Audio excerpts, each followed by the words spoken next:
Good morning, Drew. Good morning. Good morning. It's great to stay up late. Good morning. Good morning. It's Drew. Ugh. And I hate it's myself for me that. and you too. Wow. Oh, Yeah. God, dude. I like how when we're in this side by side, you can still hear the game audio. So all the people at home hear is Link just like like sweating. Oh, and jumping now. Now he's jumping, but he was just sweating. Yeah, just slowly baking in his own tunic because we are in the fire temple. Yeah. Still.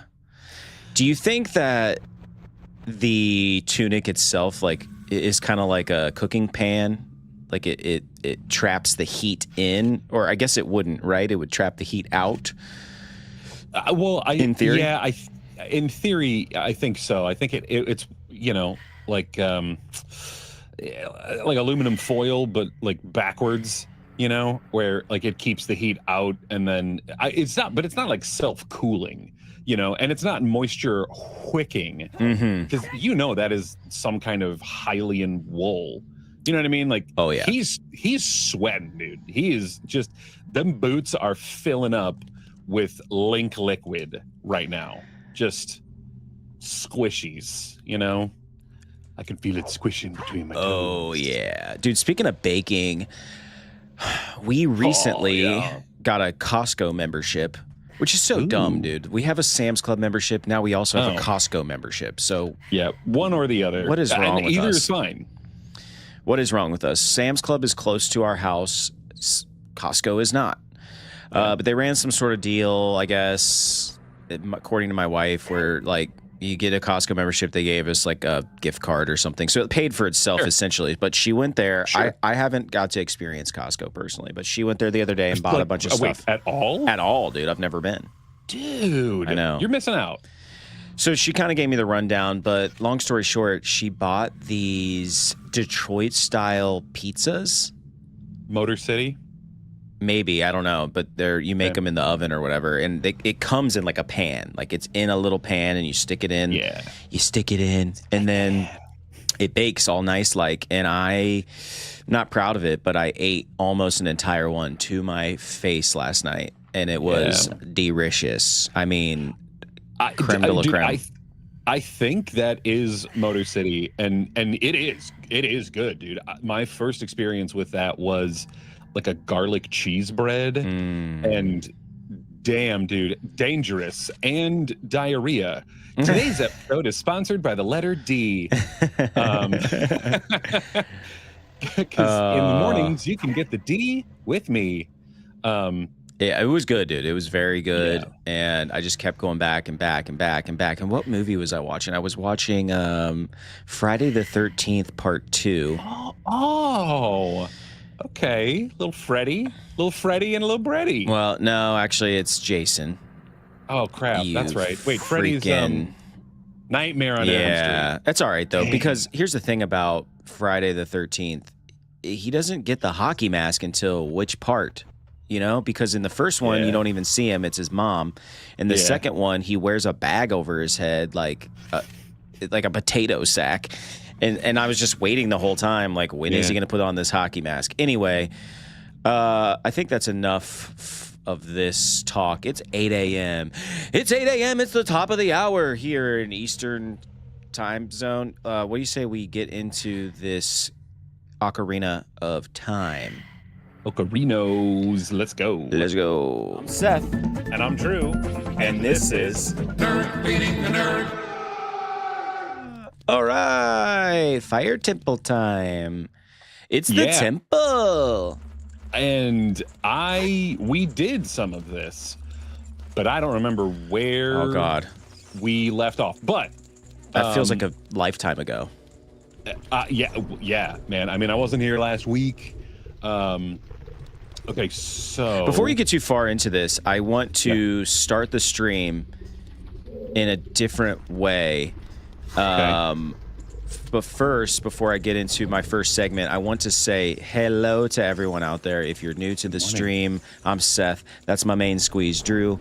This is Nerd Leading the Nerd. We're playing Ocarina of Time. And here's the skinny.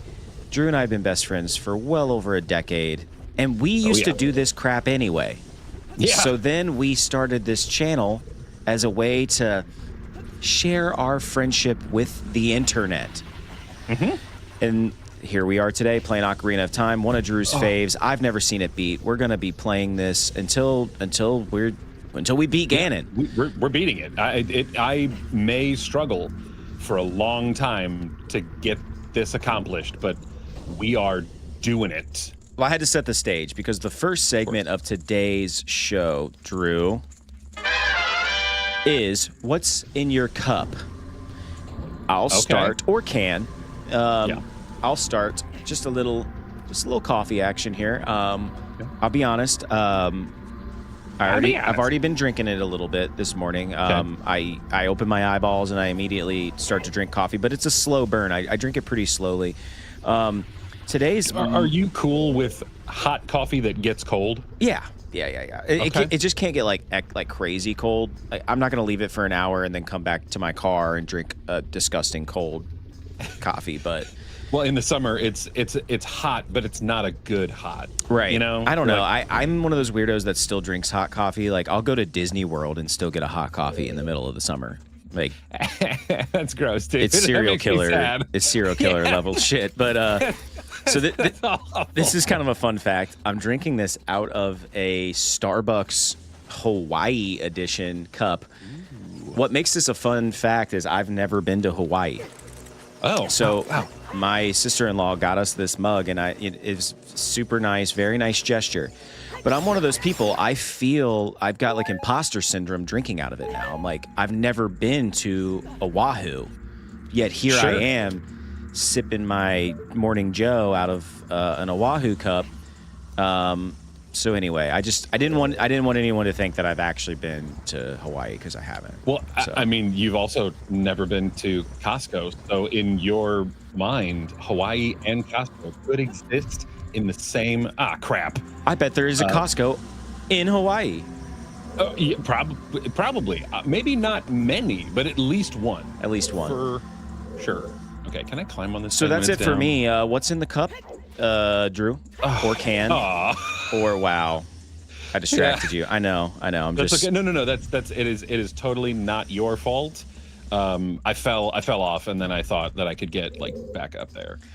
What's in the cup? Well, actually, I am not doing great so far today.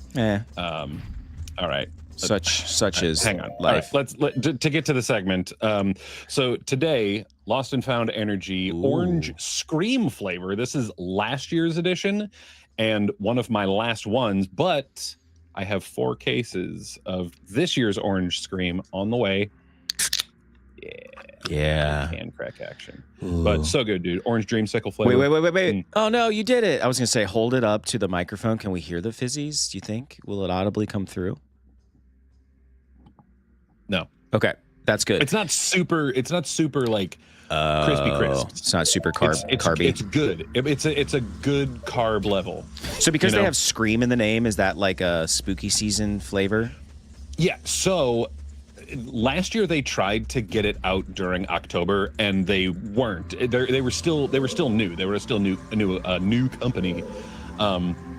So it ended up coming out, kind of late to the game. Oh, dang it, dude. Son of a biscuit eater. Yeah, dude. Again, the problem with using a Pro Controller on a Nintendo Switch, it very touchy. Very touchy. Yeah. But no, dude, this year they kind of have like a Day of the Dead theming for it. Last year it was just, their mascot, Teddy. I know, real original. He's just a teddy bear. But he's had a little pumpkin costume. That's cool. I dig that. Yeah. Anything to get in the spooky season. Speaking of spooky season, I went to a horror convention here recently. Horror. But here's the thing. Let me cough. You cough it up, dude. I paid $100, so $50 per ticket. It was $100 for my son and I to get in. Okay. only to walk around and shop, essentially, and then spend more money.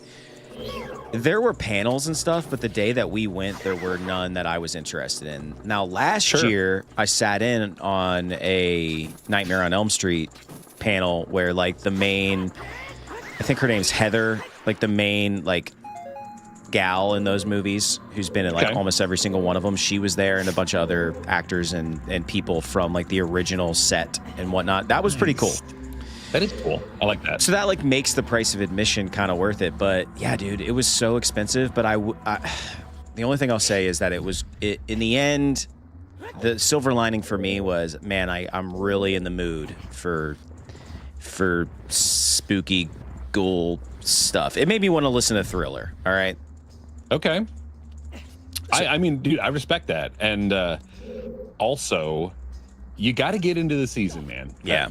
And Halloween is, in my opinion, the only season that I get excited for anymore, because with Christmas, there's all kinds of, like, expectations, you know? And I just hate that, dude. I don't want, that's why I'm not social, and I don't really, like, have friends, because I don't want to have this whole, like, oh, did you give me a gift? Like, no.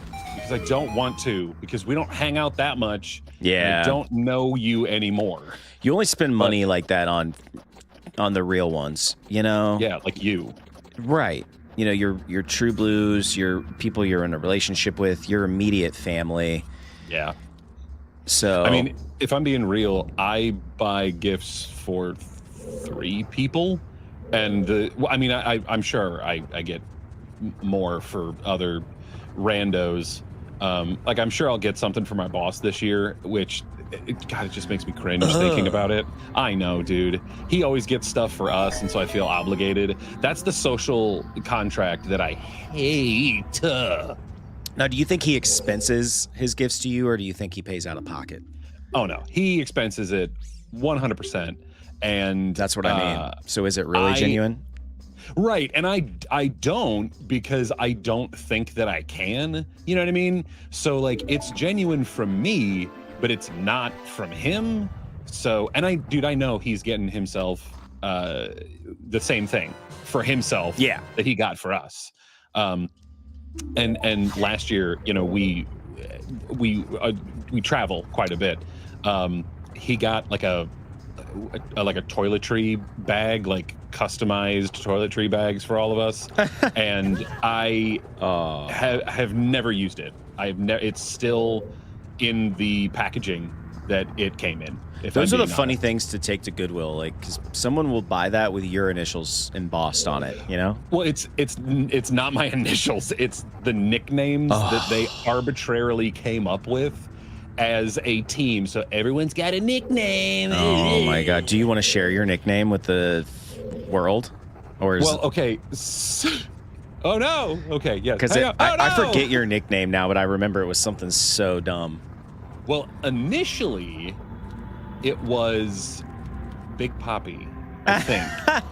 And I was not okay with that. I was very not okay. But after, was that like a fat joke? I think there was a part of that in there. I think it was like, oh, tons of fun. You know, that could have also been, as though you're one of those people who, like, your entire personality is wrapped up in just being a big person. You know what I mean? Exactly. You know, and that's one of those, you know, casual name, like nickname things where they're like, oh, hey, you know, hey, big guy. And it's like, that always cuts me to the core. Because I'm self-conscious about my height. I've been self-conscious about my weight for my whole life. So it sucks, dude. Like, I hate when, you have to let it roll off your back, because they don't know you. Yeah. And they don't want to be like, hey, Beardsley face, you know, like that feels more of a stab, I guess. Beard. That sounds like a Michael Scott nickname. Beardsley. Yeah. Beardsley face, Kevin. So yeah, dude, so that's what it was. And then we got together as a team. We do it once a year. And I felt like dog crap. Come to find out, I had walking pneumonia when we were in New Orleans trying to like hang out and have fun. I felt like absolute dog crap, the hot white dog crap that's like in the sun that we've referenced on this show before. Yeah. And it sucked, dude. But anyway, they were like, okay, well, we got to find a better nickname for you.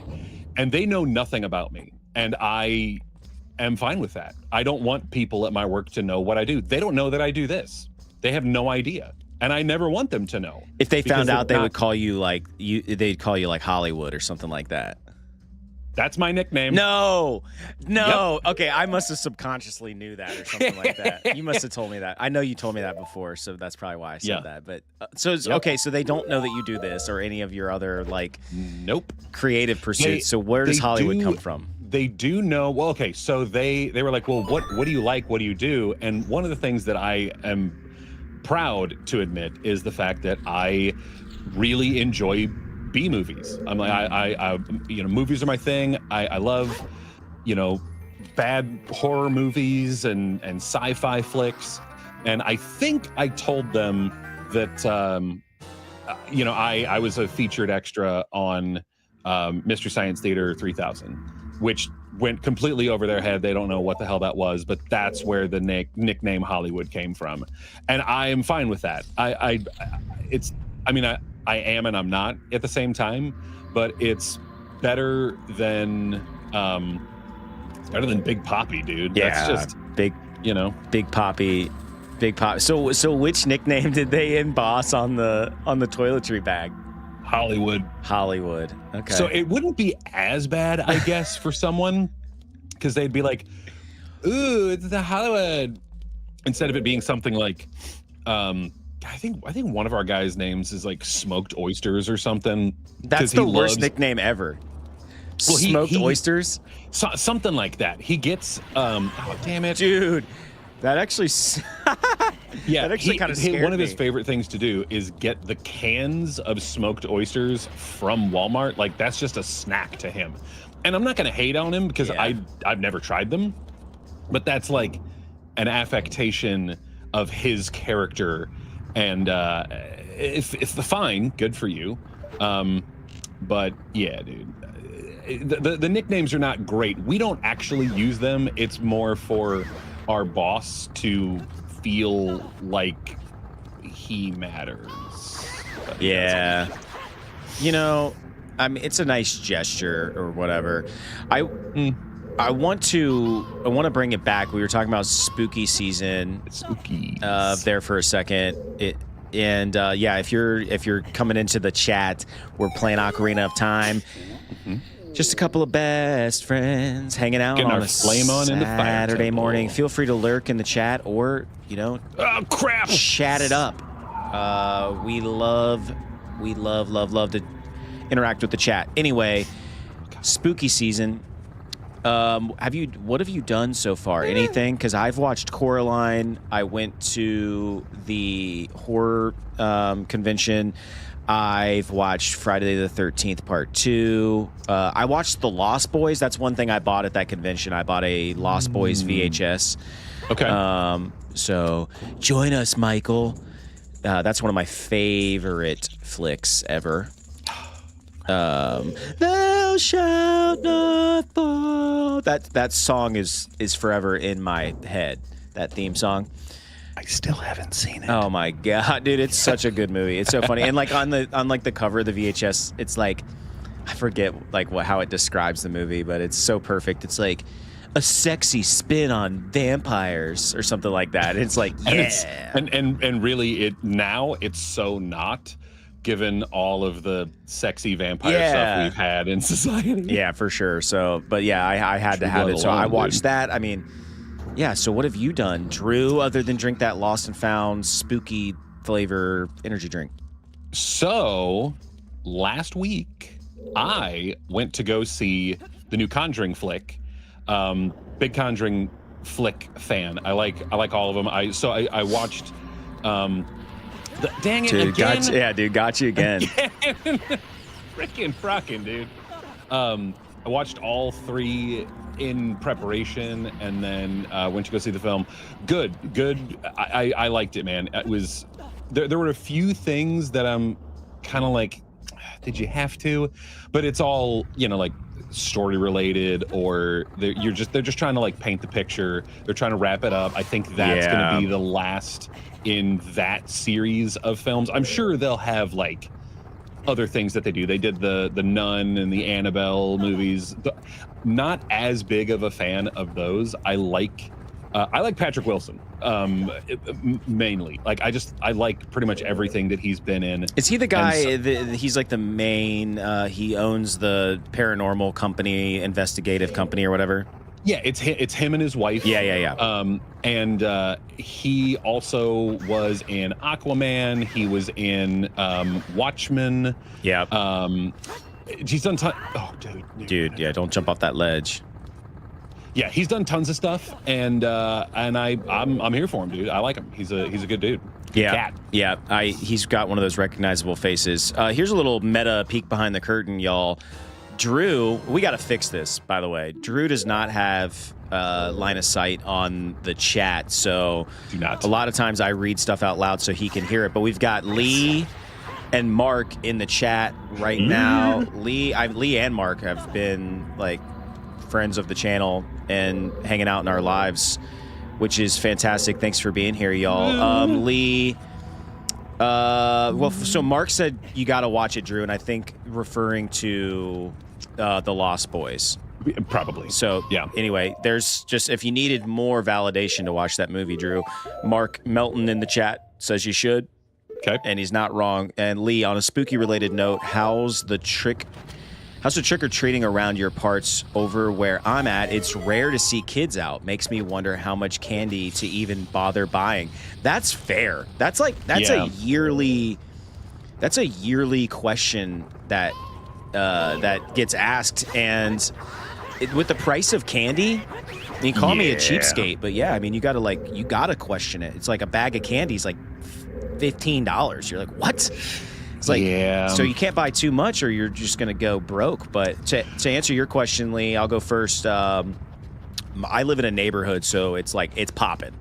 Like people come to our neighborhood to trick or treat who live like in the boonies and so you're one of them rich people. Yeah, right. No, not at all. Like we're not handing out like full size candy bars. Now, some people in the front of our neighborhood do, and our kids like they run up there to get involved in that.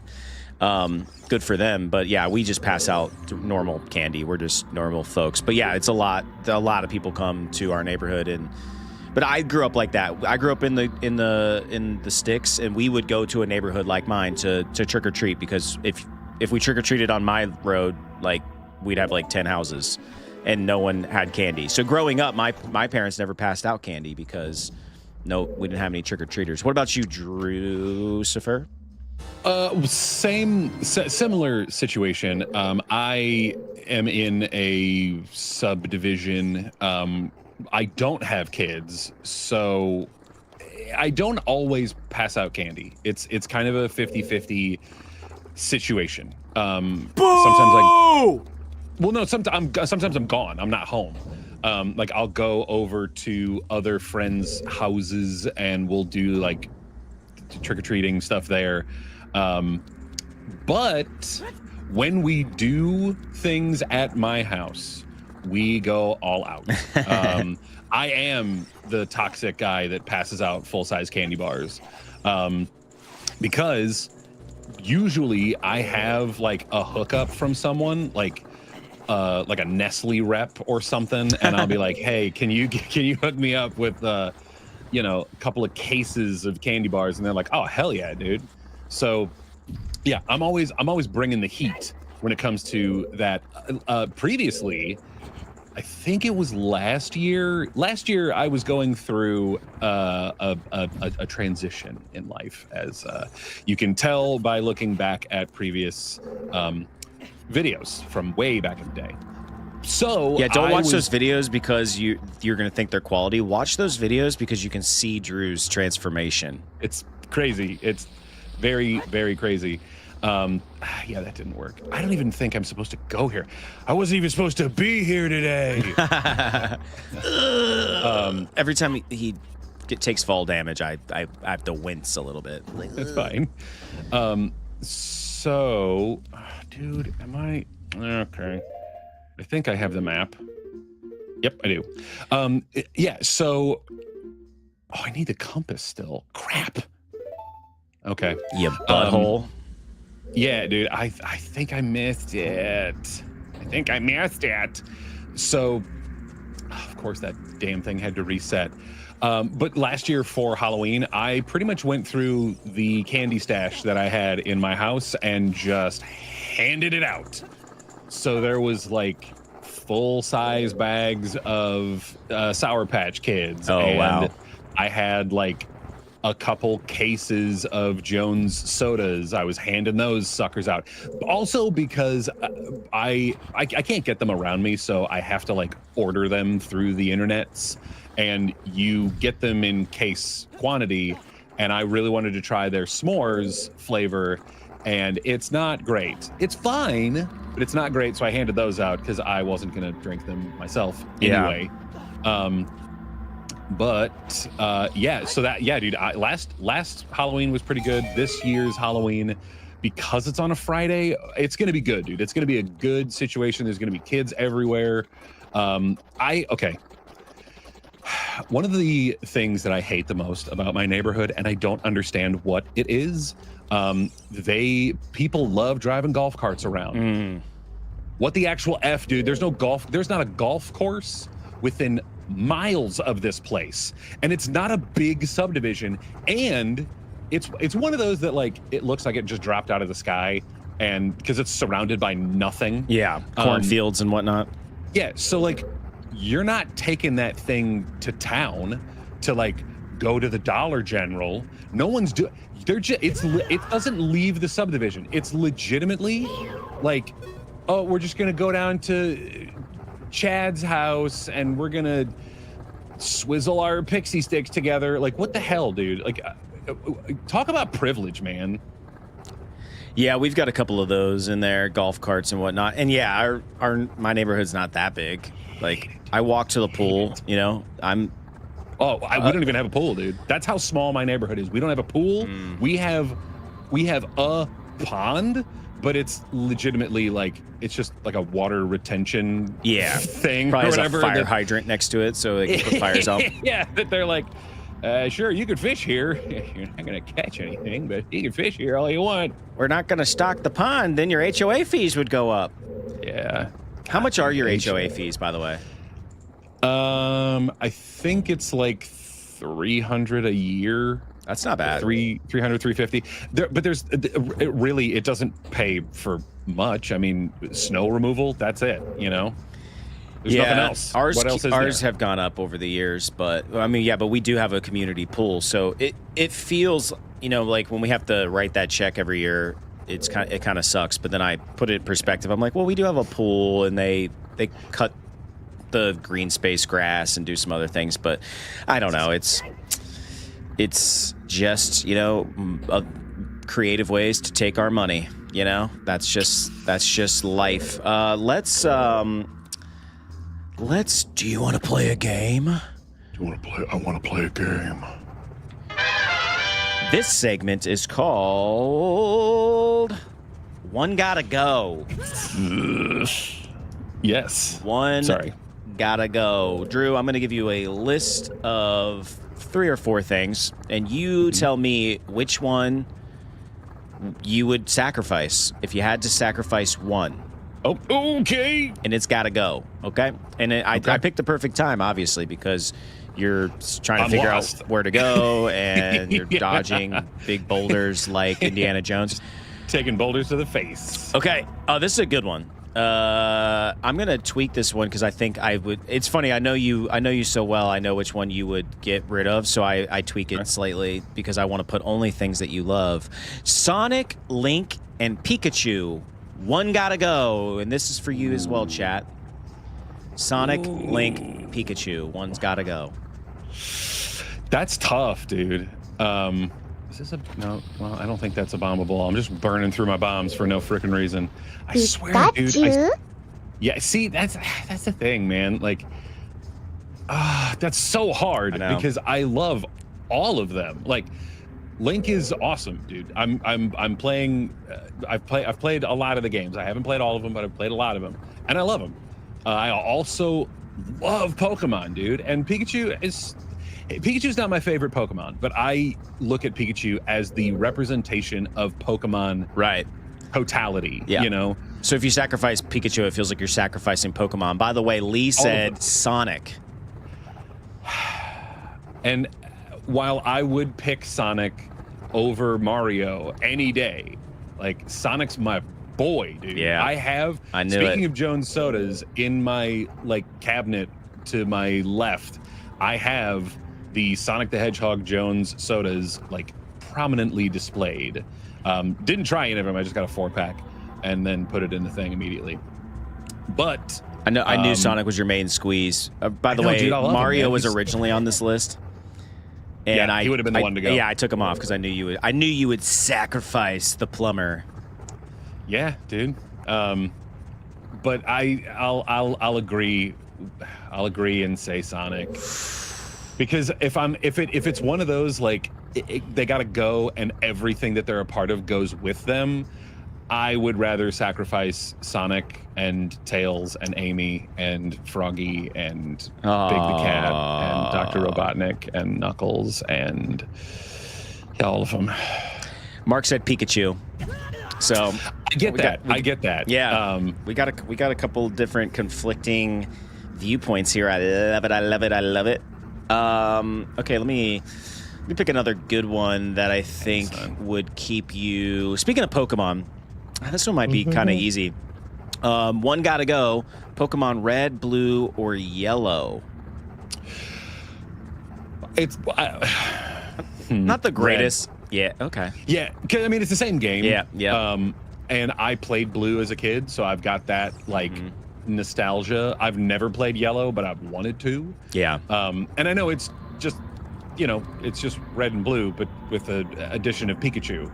I'll be honest. When I was a kid, when Yellow came out, because if you recall, it was like the outlier. It came out. It came out later. It was after the original 2, and I think it also came out in tandem with like a limited edition Game Boy or something like that. I was actually like appalled by the idea that I can't choose my starting Pokemon, and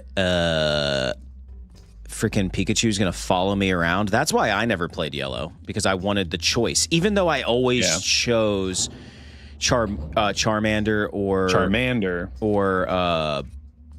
Bulba. No, Blastoise Bulbasaur? is Squirtle. Thank you, Squirtle. Yeah, so those were always my 2 starting Pokemon, but for whatever reason, I thought the lack of choice in Yellow was a bad thing or something. Mark, so as far as my answer, I say Pikachu because I never played Pokemon. Watched the cartoon back in the day, but that's it. All right, that's fair. Pokemon. Some Pokemon. I was part of that first wave of like Gen 1 first edition Pokemon cards. Never played the game, but we traded them on the schoolyard like it was crazy. If I could go back in time, I would tell my childhood self, like, yo, bro, don't listen to anyone, no matter what they say. When they say these Pokemon cards are worthless, like 10 years from now, just keep them anyway, man. Just keep them anyway, because fast forward another 10 years, and you could buy a house with this collection, my dude. Yeah, dude. Oh, I think this is so annoying. All right, let's get another one. One gotta go. Oh, this is a good one. And it lines perfectly with Finding the Compass. One gotta go, Drew. Star Wars, Lord of the Rings, or Harry Potter? Okay, Star Wars is staying. Star Wars is safe. It is getting a rose because I love it, dude. It's so good. Yeah. So the question is, Lord. Oh, Lord of the wow. Rings or Harry That Potter. got me, dude. Don't be a mimic. Don't be a mimic. Ooh, do I dare? I think it's. I don't think it's bottomless. Well, okay. I'll use this as the deciding factor because I like all of the movies that they're associated with.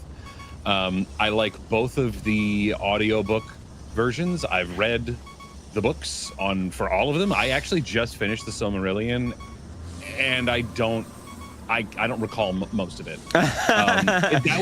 Dude. It's like Dune, where I'll read chapters and then I'm like, what did I just read? It doesn't register in my brain hole. So give me some It's hearts. it's like reading a textbook, I've heard. Well, okay. In reality, it's a bunch of stories sort of unfinished and like kind of cobbled together, and it's not cohesive at all. The ramblings of J.R.R. like when he's whiskey drunk, you know? Yeah, right. And then his son like combed through it after he was gone and then tried to like piece it together. It's fine. The problem with Lord of the Rings is all of the names of everyone, and the swords have multiple names, and there's Gandalf and Mithrandir, and he's got another one that I can't remember, and it's like just call him one thing, please. If you love lore, love Lord of the Rings. The lore of the Rings. Lee said, I'll be honest, Lord of the Rings, I never gave it a fair shake, though. It's such a hard sell to get me to watch high fantasy for hours. See, I'm the opposite. I'll say that as much as I love sci-fi, I love fantasy, and I like high fantasy at that. So not a tough proposition for me personally. I could sit and watch. I consume tons of fantasy stuff. I like this comment too. Back to Pokemon for 1 second. Lee said, "I'm surprised that isn't a more common criticism of Yellow. Like that was the That was the personality test of children. Are you a Blastoise or a Charizard kid? That's so true. Yeah, it is. It is. And if you were, oh, dang it, dude. And if you were, Venusaur, Bulbasaur, whatever, like they're just like, what is wrong with you? Yeah, you know what I mean. Like, like you like plants, and you're like, yes. Looking back, they probably they could probably tell like what you were gonna be when you grew up based on what starting Pokemon you chose. You know, it's like, oh, all the Blastoise kids became doctors and lawyers, and all the Charizard kids became sales people or so. I don't know. Yeah, right, yeah. Using different parts of our brain, but you got it, dude. One's got to go, man. Is it Lord of the Rings or is it Harry Potter? It is Lord of the Rings, and the only reason I say that is because I had a blast playing Hogwarts Legacy, and I have not had that much fun playing any Lord of the Rings game. I know that is like blasphemous to you, given that you loved the Lord of the Rings game or games that you've played. Come on, you little turd nugget. Well, Mark agrees. They're all good franchises, but one has to go. I'd say Lord of the Rings, not the Hobbit movies. They stay. Really?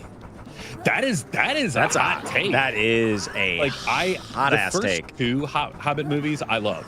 The third one I will skip, and I just don't think that it's necessary. You know, like once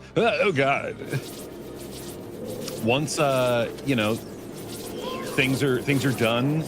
Like I feel like the last movie, it's like they just drug it out a little too much, and I'm like, yeah, all right. Well, they had to get that trilogy, man. They had to. Well, and that wasn't Peter Jackson's choice. That was the studio. That was Warner Brothers just trying to go for a cash grab, and they ended up shooting themselves in the foot with it. You know, like, yeah. Oh God. I can honestly say this is another hot take and sacrilege, but I've started it, never finished the Hobbit movies, and I've read the book several times. I love it. It's beloved by me, but yeah, it just didn't do it for me the way you know, It's Lord of the not- Rings proper did.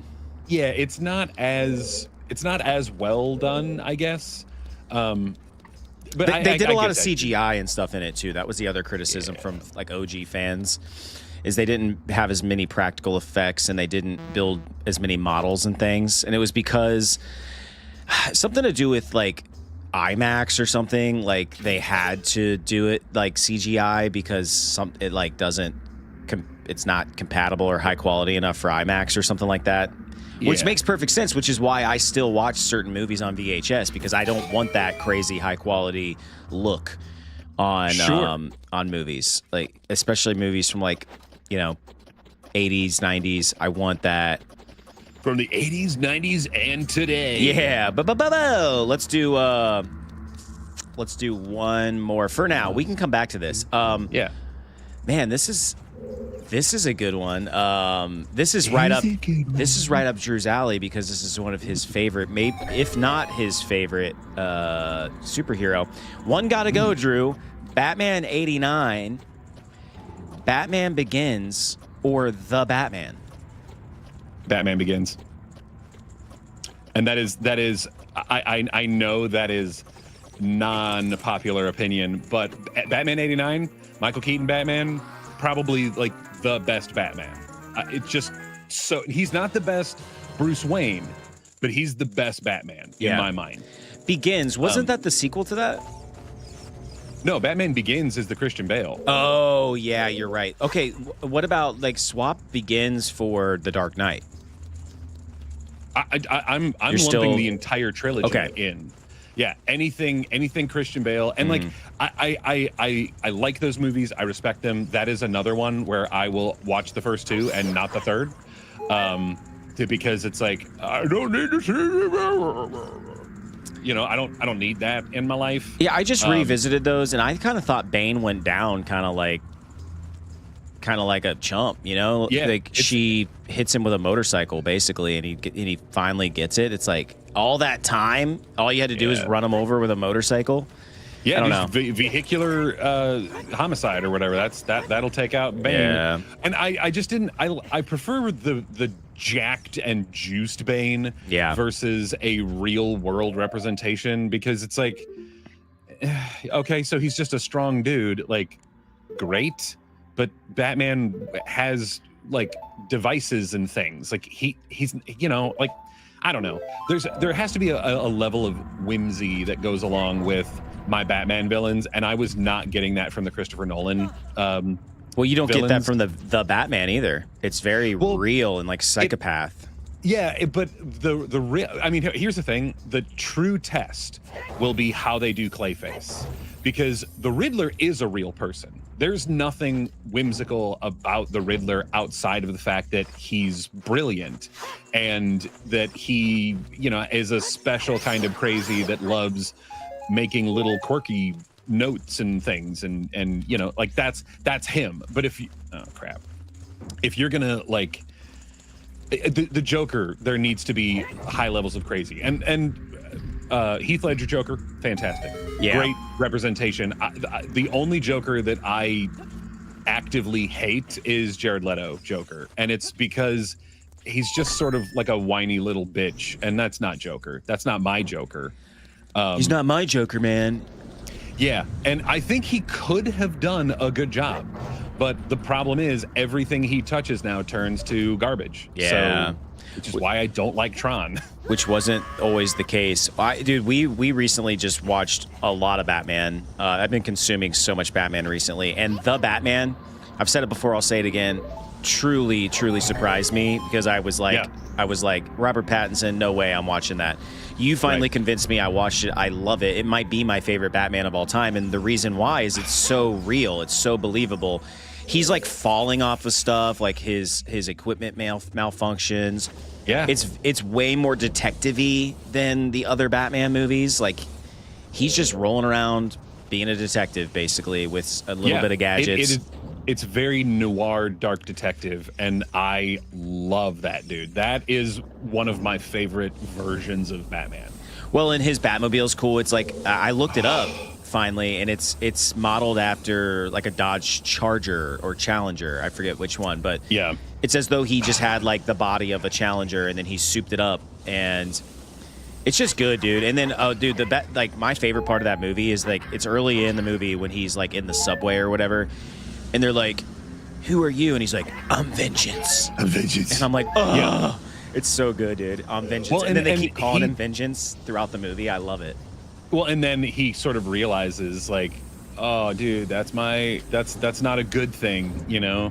Like, it's a slow understanding of, like, oh, like, this, with great power comes great responsibility. It's kind of like one of those moments where he can influence a lot of people, and while he might be doing good things by, like, getting rid of criminals and, you know, whatever, like, he's also causing crime. Like, he's the reason why a lot of that crap happened, and that's not great, dude. Like, you're the reason why the Riddler exists, essentially. And it's like, dude, that's you, man. The whole city being burnt to the ground and flooded, like, that's on you, dog. Yeah, dude. I mean, it's funny how he's just like actively trying. He's basically coming to the realization that Batman needs to ultimately go away at some point.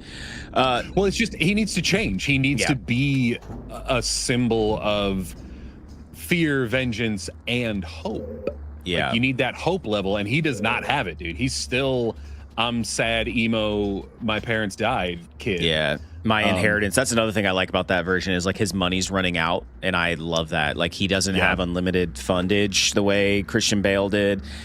And it is funny when you do that kind of thing. It's like in the grand scheme of it all, I think Batman, like Bruce Wayne, is supposed to have like $40 billion or something like that. Like, and then you're like, okay, whatever. They're like, okay, well, but how much money does Iron Man have? And like, oh, he only has 38.9 billion. Like, oh, Batman's richer. Like, is he? Yeah, you know, like, I don't know. Fine. I don't know. That's like, funny, though, that somebody, like, quantified it. I also, to put the Batman conversation to rest, last comment is that I really like what's-his-name, and it's, forgive me, as Alfred. He plays a great... Serkis, dude. He plays a great Alfred. Yeah, he's young. Like, in Alfred terms, he's young, you know, and he's usually an older actor, and I just thought that was cool that they kind of switched it up for that film, if you will. Well, I will say, though... And I know you don't. I don't think you watched the Gotham show. Sean Pertwee is my favorite Alfred.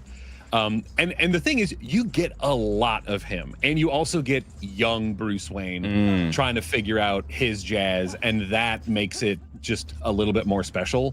But he's great, dude. He is awesome as Alfred because he's sort of like proper, a little bit of Cockney British, and he's fully ready to like roll up his sleeves and like kick ass, and you can tell like he's sort of fresh off of a military career when he becomes Alfred, and he's like, okay, well, now I have to be an adult and I have to be responsible, but there's still a little bit of that scrapper in him. He got that dog in him, dude. Okay, I like that. All right, we have to pause. Well, this conversation you can keep playing for a brain fart. We have a word from our sponsors. Today's stream is sponsored by Time Machine Socks. Step into your past. Literally, Time Machine Socks claim to send you straight back to the 90s. Guaranteed side effect. You will smell like an old library book, VHS tape, and regret.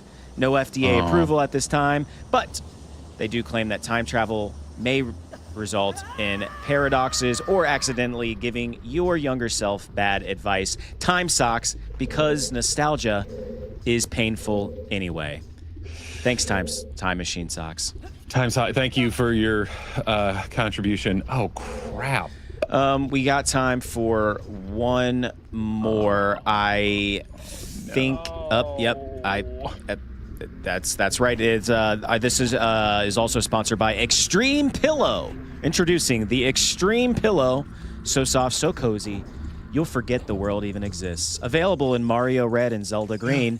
Yes. Side effects may include falling asleep mid-conversation, spontaneous snoring, and dreaming exclusively in 8-bit graphics. The Extreme Pillow, because reality is overrated. Thank you, Extreme Pillow, for sponsoring this stream.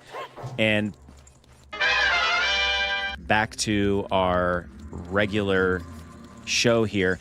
All right, man. Let's get into something that I feel is worth talking about. The segment of the hour at the top of the hour here. We're getting ready to get into. It's 8:47 a.m. Eastern, so we're close to the top of the hour. This segment is called Useless Gaming Accessories. Yes, that is useless, as in they were stupid, we bought them anyway, and we never used them. I will go first, Drew. Okay. So, if you recall, the PlayStation... Sorry, I got distracted by the chat, as I often do. The PlayStation 2 only had 2 ports for controllers, right? So you could play with you and one other person. There did exist an unofficial third-party dongle, if you will, that allowed you to play up to 4 players. Okay. Which was actually pretty cool, considering the N64 had it, built in. Which was like a miss, I think, in a way, on Sony's part. But they had a DVD player. I think everyone's first DVD player was the Sony PlayStation 2. So they made up for it. First Blu-ray player was the PS3. Yeah. So I bought this dongle thinking that, well, first of all, that I had enough friends to play it. But where the big miss was and why it became a paperweight is there really weren't a lot of games that allowed you to play with more than 2 players. Like even sport, it was like mostly sports games. And I didn't play a ton of sports games. So I don't know why I bought it. I think in the back of my mind, I thought that it was going to allow me to... I played a lot of SOCOM, if you remember that game on PlayStation 2. It was like a Navy SEAL game. Yeah, I do. It was like one of the first games I played where you had a headset, if your parents bought you one, where you could like audibly tell your SEAL team where to go in the game. And there was these prompts and you had to get it just right, and it was wonky. I thought I could play with 4 people in SOCOM maybe. But I got it. I never used it. I ended up donating it, literally, true story. I donated it to like my buddy's like local game store like last year.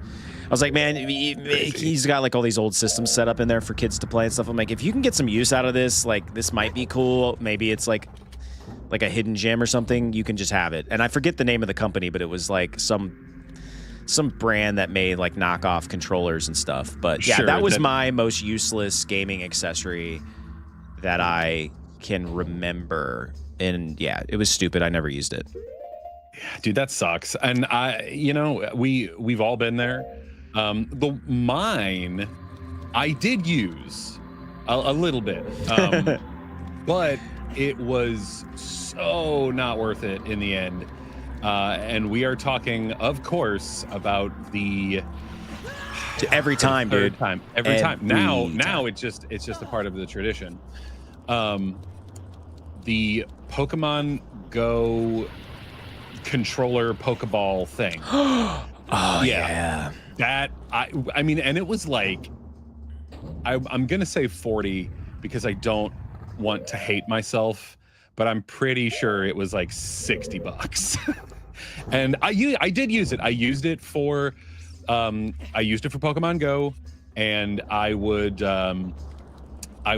put Pokemon in it, and I would walk around with them so that I could hatch eggs and whatever. Like that was a part of it. And I got my Mew for Pokemon Go.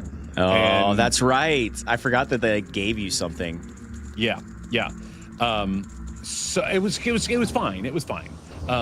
Now it is just sitting in my in my cabinet with my other Nintendo stuff that I will probably never play or use again. So what's funny is I did not know you were going to say that as you were talking. I have one of those as well, but I did use it a lot. I was the weirdo.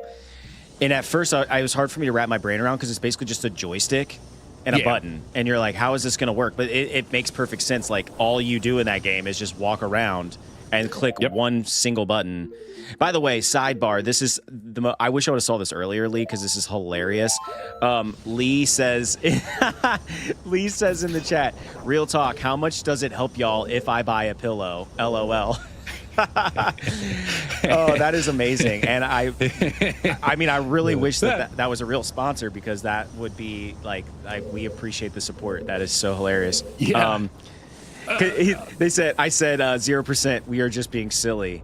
And he said, bro, I was wondering because I tried to look it up. That is, listen, like, that is like maybe the coolest thing ever. And I appreciate it. But yeah, we're just being silly. And oh god damn it. Mark's like, oh damn, I was gonna order me some of those socks. Yeah. Dude, I could get down with some of them socks, dude. Matt Hoffman in the house cleaning up chests? Question mark. No, trying to free this mofo actually. Don't. Oh right. Okay. Yeah. So I got to figure out how the f to get back up there. Yeah, I forget. Oh yeah, we were talking about. I got sidetracked, but yeah, we were talking about useless gaming accessories. But yeah, that Pokeball was kind of useless, but it is cool. Like, honestly, the last time I used it, I was like, I haven't used this in so long. Is this even gonna charge? Like, is the battery fried? And it worked, dude. It charged right up, and I used it as much as you can. I am the worst gamer on the planet because I know it's there. I know the fire's there. I know the keys are coming for me. I know all of this. Mark says Song of Time in that room. Yeah, I fell. Oh, okay. And so, well, okay, this is kind of I guess a question that I don't know the answer to.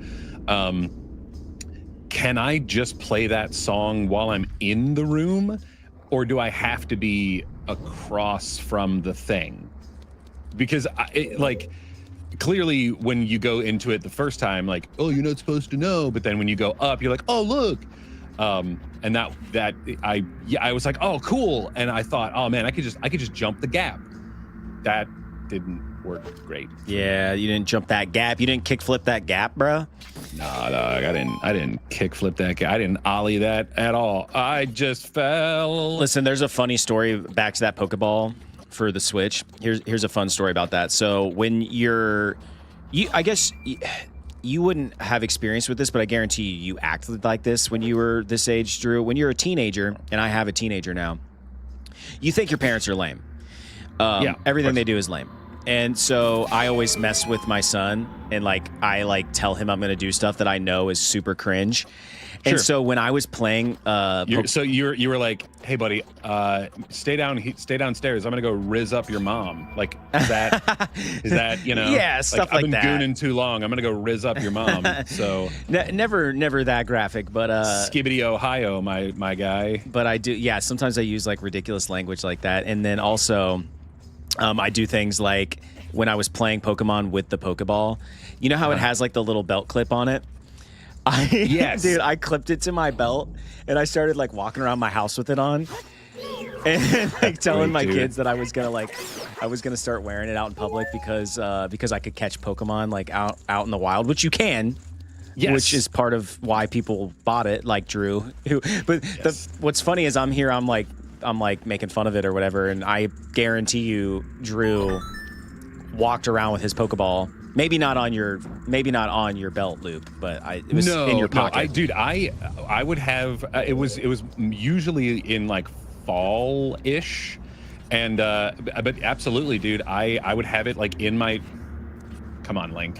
I would have it like in my jacket pocket, and absolutely, dude. I was that guy. Okay, all right, okay.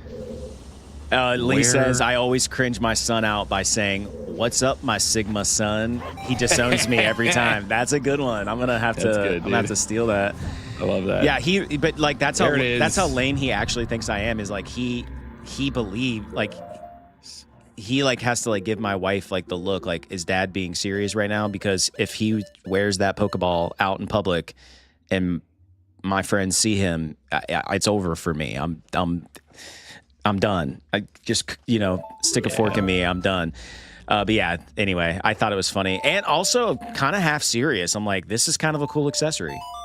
Like, well, I mean, it is cool in that, like, you link it with your jam and you just kind of walk around with it and it'll vibrate, and then you can just click the button and you can catch yourself some mons. Like, it's cool, dude. Like, I think it's a great accessory, but it is so limiting in what you can do. I thought you weren't gonna make it, dude. I thought you weren't gonna make it. Even if I didn't, it would have been fine because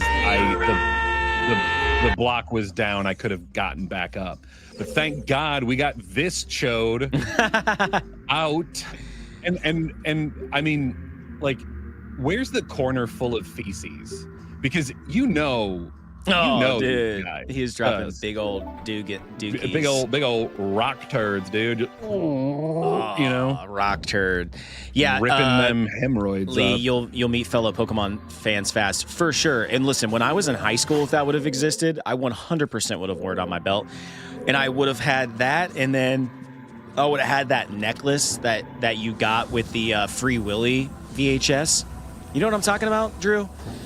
You would buy the Free Willy, and it was either Free Willy or Free Willy 2, and like the Native American guy like gives him like this like carved piece of ivory or something, and it's in the shape of a whale, and he like wears it as a necklace. Yeah, dude. Hipsters everywhere wore that like as a of course, as a sign of their hipsterness. And yeah, so I imagine my younger self with that necklace, with a Pokeball hanging from my studded belt, and yeah, dude. I'm trying to think, what T-shirt would I be wearing? No Fear?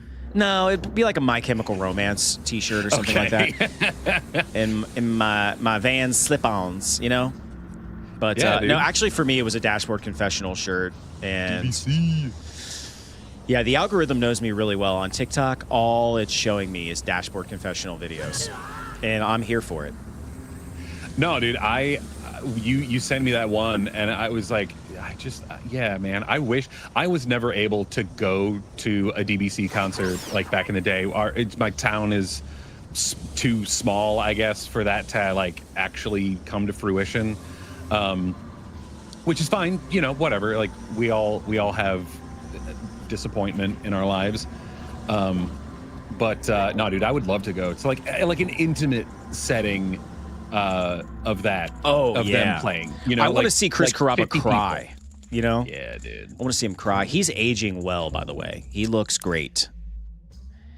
I don't know if Botox is involved, but he looks exactly the same as he did.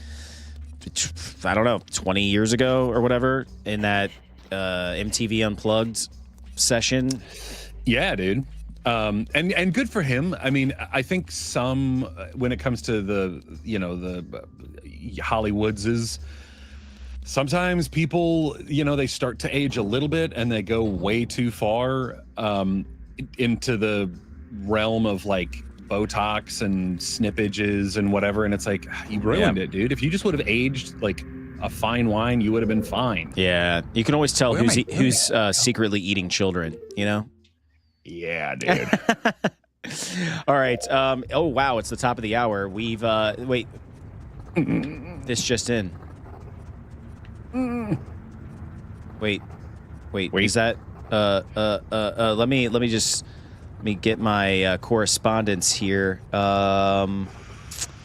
Yep. Oh, that's right. We have this just in, Drew.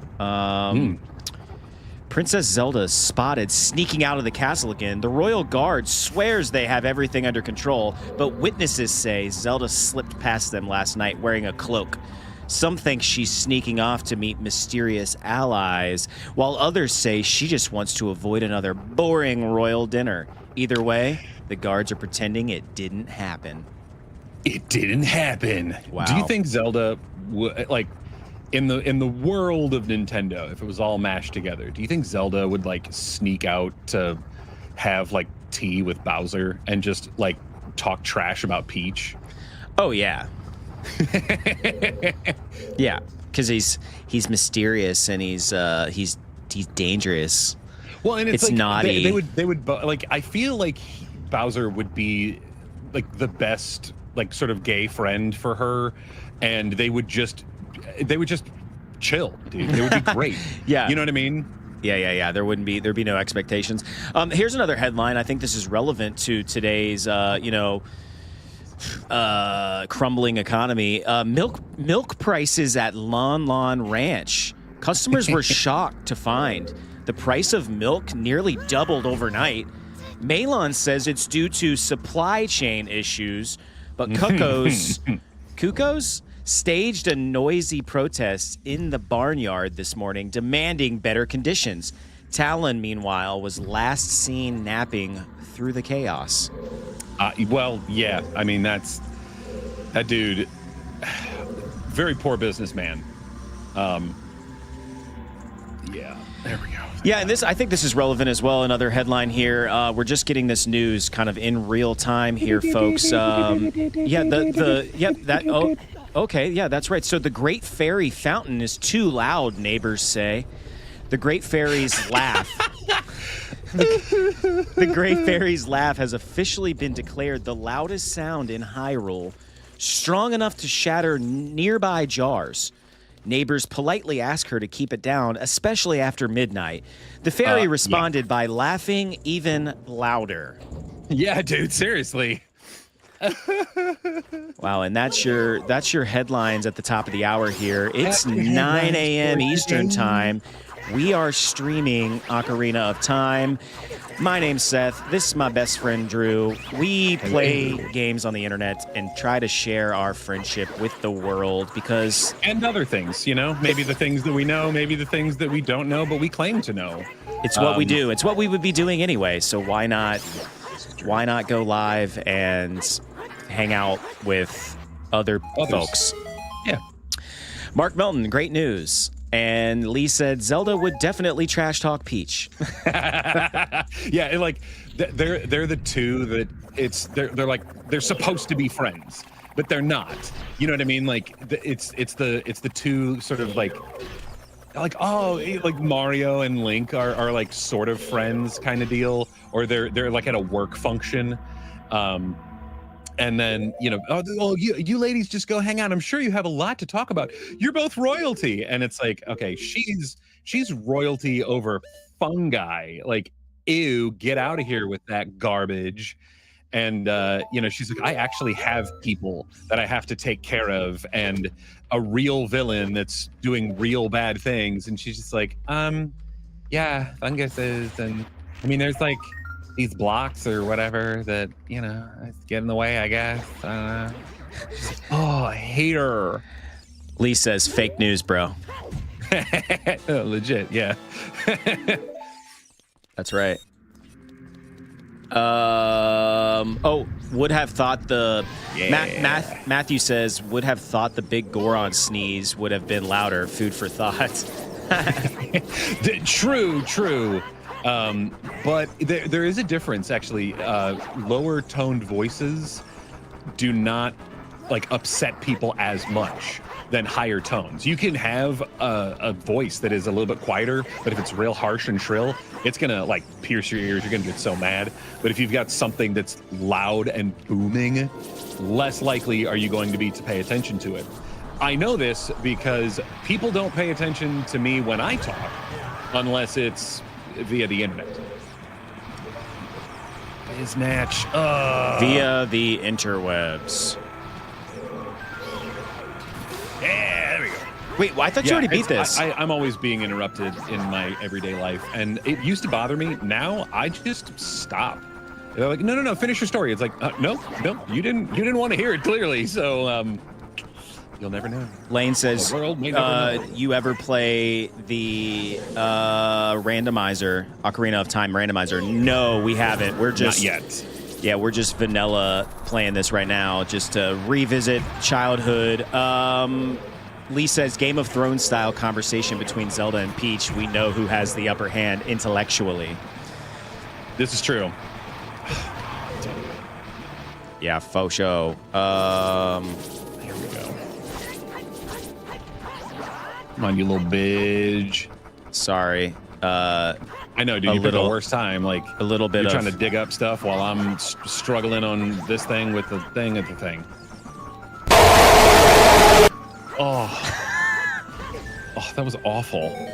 And the setup was bad too. Like clearly you were trying to do something, and then just bad audio, and I'm like, oh, okay. Right. Dude, my ears were bleeding last night trying to find something. Oh my God. Dude. All I saw and it was, didn't even work. I saw your facial expression. You didn't jump, but you looked like you were like, ugh. Well, it was also partially what was happening in the I thing. know. I picked a dumb. I should have done it right now when it wasn't as loud in the game. I suck. Anyway, that was. Oh my God, that looked like one of the worms in Dune. Speaking of Doom, Dune. It's a like. Yeah. Crap. Seth, bro, LOL. You said sorry. I know. What? Am I not? Oh. Yeah. Did I say sorry ahead of time? I think so. Oh wow, I did give it away. I was suck, gonna say dude. you ruined it for yourself, just regardless of. Oh yeah, here we go. Well, listen, I took my headphones back because it's so piercing on my end. I have it literally cranked in the mix here. I mean, also, these are in-ear monitors, so they're like the quality is good, which is why when you whistle through your microphone, it kills me, bro. It kills me. They're deep in there. They are, and man. I like them, dude. They're great for editing and doing all kinds of other stuff.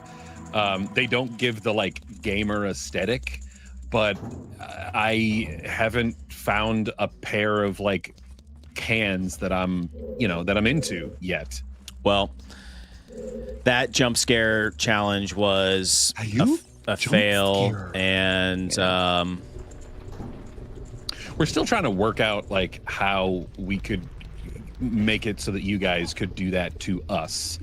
We got a lot of things going on at the same time, and it's you pull one thread and then something else sort of unravels, and then you're just like, crap.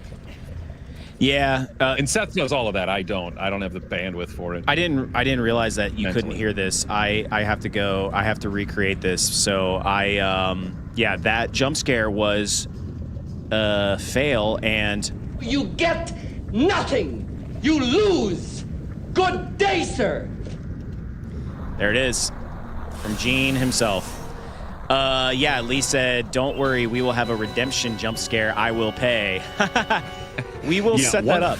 That's the thing. Once we get that set up, we'll let you guys know. I mean, we just got the like channel point system kind of going, Which is still a work in progress, by the way. Yeah, being YouTube specific creators trying to do some of the things that are like native to Twitch and stuff like that. It's tough, dude. It's a difficult thing to do. YouTube is catching up though. They're doing some really cool jazz. They're like with the vertical streams, they're starting to get their like TikTok on a little bit, and I'm here for that, dude. Yeah. Yes, sir. This is so is this like the main boss in the Fire Temple? Yes, sir. Wow. This is like the dragons or whatever in Breath of the Wild, you know? Yeah, dude. I don't know if this is actually doing anything. He's like kind of blinking, so I think it's doing stuff. You don't really fight the dragons though in Breath of the Wild. They're more like No, they're vehicles. Yeah. You know? Yeah. They're just more or less aesthetically pleasing, really. We'll let's let Drew beat this before we move on to our next segment. I don't want to distract him too bad. I want him to beat this. Oh Oh God. Yeah. Trying to rock my world. This is. You know what these holes in this down. rock remind me of? I forget what it's called, but do you get like weirded out when you see like a bunch of holes? Like, you know, what's that called? Mesothelioma? Yes, mesothelium. I don't think that's it, but yeah, something like that. Yeah, it like makes your skin crawl. Yeah, in very specific situations, yes, but like not really. You know what I mean? Like I'm not that kind of spooky. For me, it's more submechanophobia, I think, where it's like the machines that you will see on like a ride, but they're under the water. Like that kind of weirds me out, dude. Like that's the kind of stuff that, like, I don't know, man. It just, I don't know. There's something just too eerie about it that like gives me the douche chills. Good job, dude. Yeah. Lane said trypophobia. Yeah, it's something like that. Yeah. Where, you can't look at, like, sometimes, like, mushrooms have it and stuff, and it's, I don't know. Yeah. I'm just thinking about it. It's making my skin crawl. There's not enough holes in the lava here to make that happen, but it reminded me. I was going to say, reminded me of it. Were you weirded out by, like, honeycomb or whatever? Because that's a holy cereal. Yeah, but not that bad. See, look, I'm starting to itch. Like, trying to, like, think about this crap in my like, head. I don't want to think about it. Get it out of there. Yeah, I mean, from a phobia perspective, honestly, like, I'm more like a tight spaces kind of thing. Like, I don't like that. Yeah. Like if I woke up in a coffin, I would probably die of a heart attack. So it would be good that I was already in the coffin, because then, you know, just simple, you know. That's why I've avoided escape rooms, because when I think escape room, I think that it's gonna be claustrophobic. It doesn't have to be, but yeah. Have you ever done one? I have. I've done one, Okay. and it was not claustrophobic. Yeah, I mean, there are some that have that, you know, like tiny spaces thing. Do you want? Were you doing this, guy? Do you want to take it over, or do you want to? Thank you, brother. I really appreciate what you did. I think you, on behalf of the entire Goron race, you turned out to be a real man, just as I thought you would. By the way, I, the wild Darunia, turned out to be the great sage of fire. Well, that's nice. Isn't that funny, brother? Well, this must be what they call destiny. Yeah, Shaggy. Nothing has made me happier than helping you seal the evil here. A little bit of evil, not all of it. Hey, brother, take this. It's a medallion that contains the power of fire spirits and my friendship. And will do nothing. I mean, it's here's a coin. Put it in your pocket. I want to walk around with it. You friendship coin. And it's huge. It's okay. Well, okay. Maybe he could use it as like a dinner plate. It's a big old paperweight. You received the fire medallion. Darunia awakens as a sage and adds his power to yours. Through Raggy? the power of docking. Don't forget, now that you and I are true. Oh, that's okay. True brothers. True brothers. Oh, that's me. Sorry. Yeah. It's hard to know that, you know? Yeah. Like, who knows? You don't have a face to go with it. Like, Scoob, let's go get a sandwich.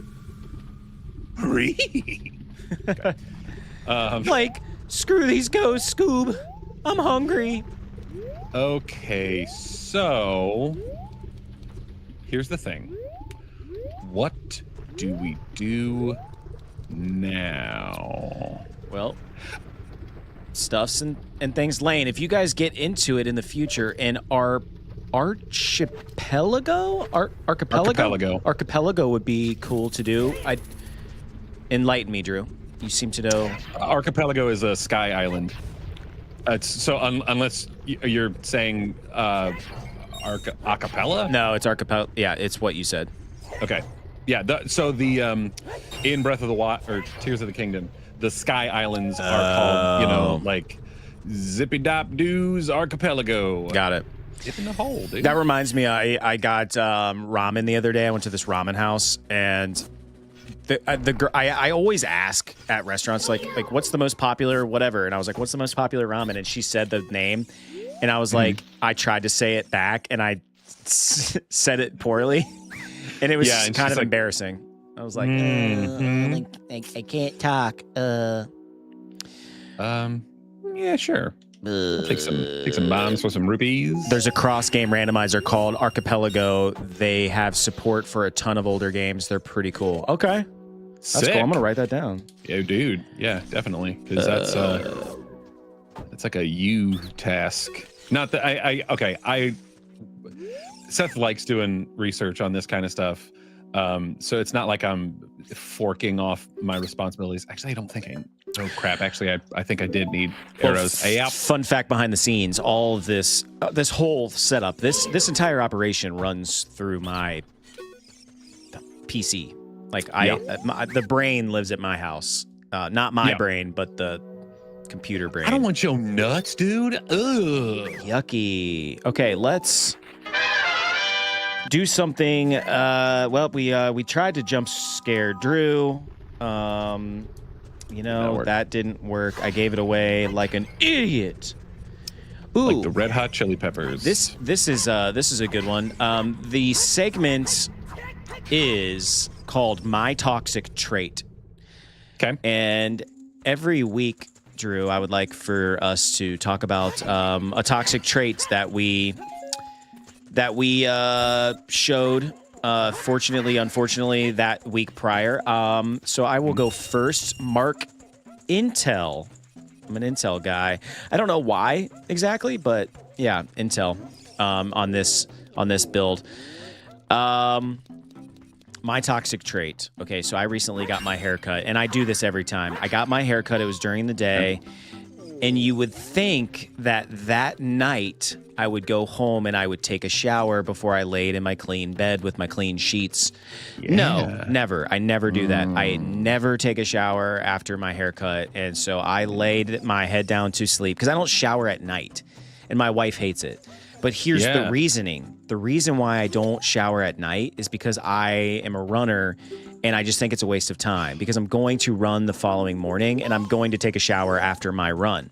So why would I double shower? She's like, you could take 2 showers a day. I'm like, I don't want to, though. I don't want to shower twice daily. It's good for you to do that on the regular. So especially in the wintertime, like I have like dry skin, so I don't want to do that. So, but yeah, on those days that I get my hair cut, I should probably take a shower and get all those little flyaways off me, but I don't, and it's my toxic trait, and I recently, showed that, to my family, but nobody knows but me, and now wifey, I never shower after my haircuts, so you're just sleeping in my hair, baby. Oh, see, gross. I am the exact opposite. When I get my haircut, I shower essentially 3 times in that day. I shower in the morning before going to work because usually it'll happen like towards the end of the workday kind of deal. I will get shampooed at some point. And then when I get home, I take another shower.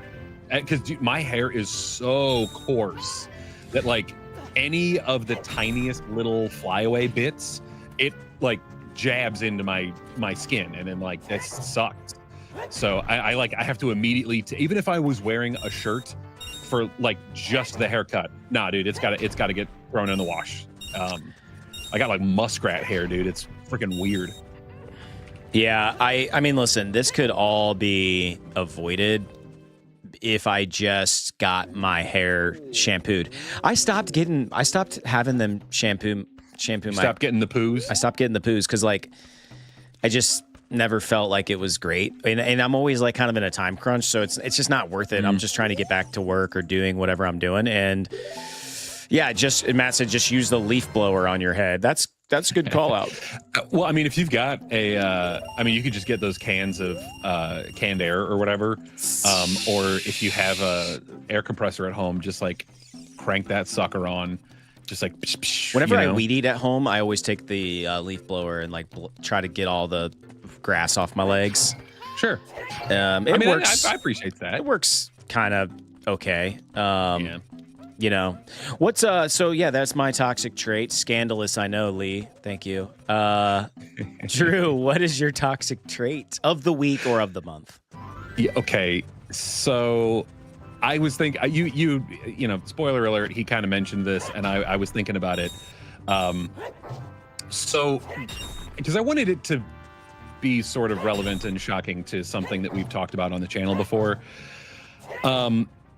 Okay, you know I hate loud chewers and mouth sounds. I hate it. I hate it so much.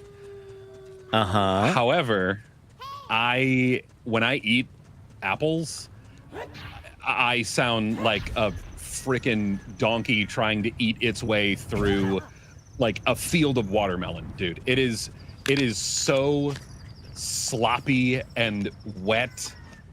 It's worse than that, dude. And I swear to God, that wasn't planned either, by the way.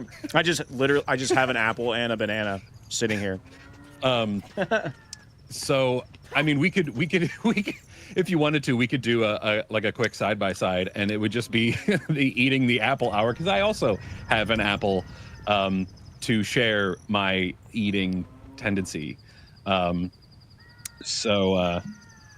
am okay. First of all, I want to say to everyone, I'm so sorry. This is just yeah. So Cosmic Crisp only also. So, fancy. Yeah, so good.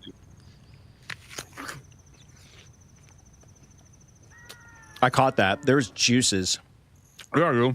That's the thing. It's so good. And when you're eating it, because there's so much juice, dude, I'll choke on the juice of the apple, which is why I eat this way. But it's just...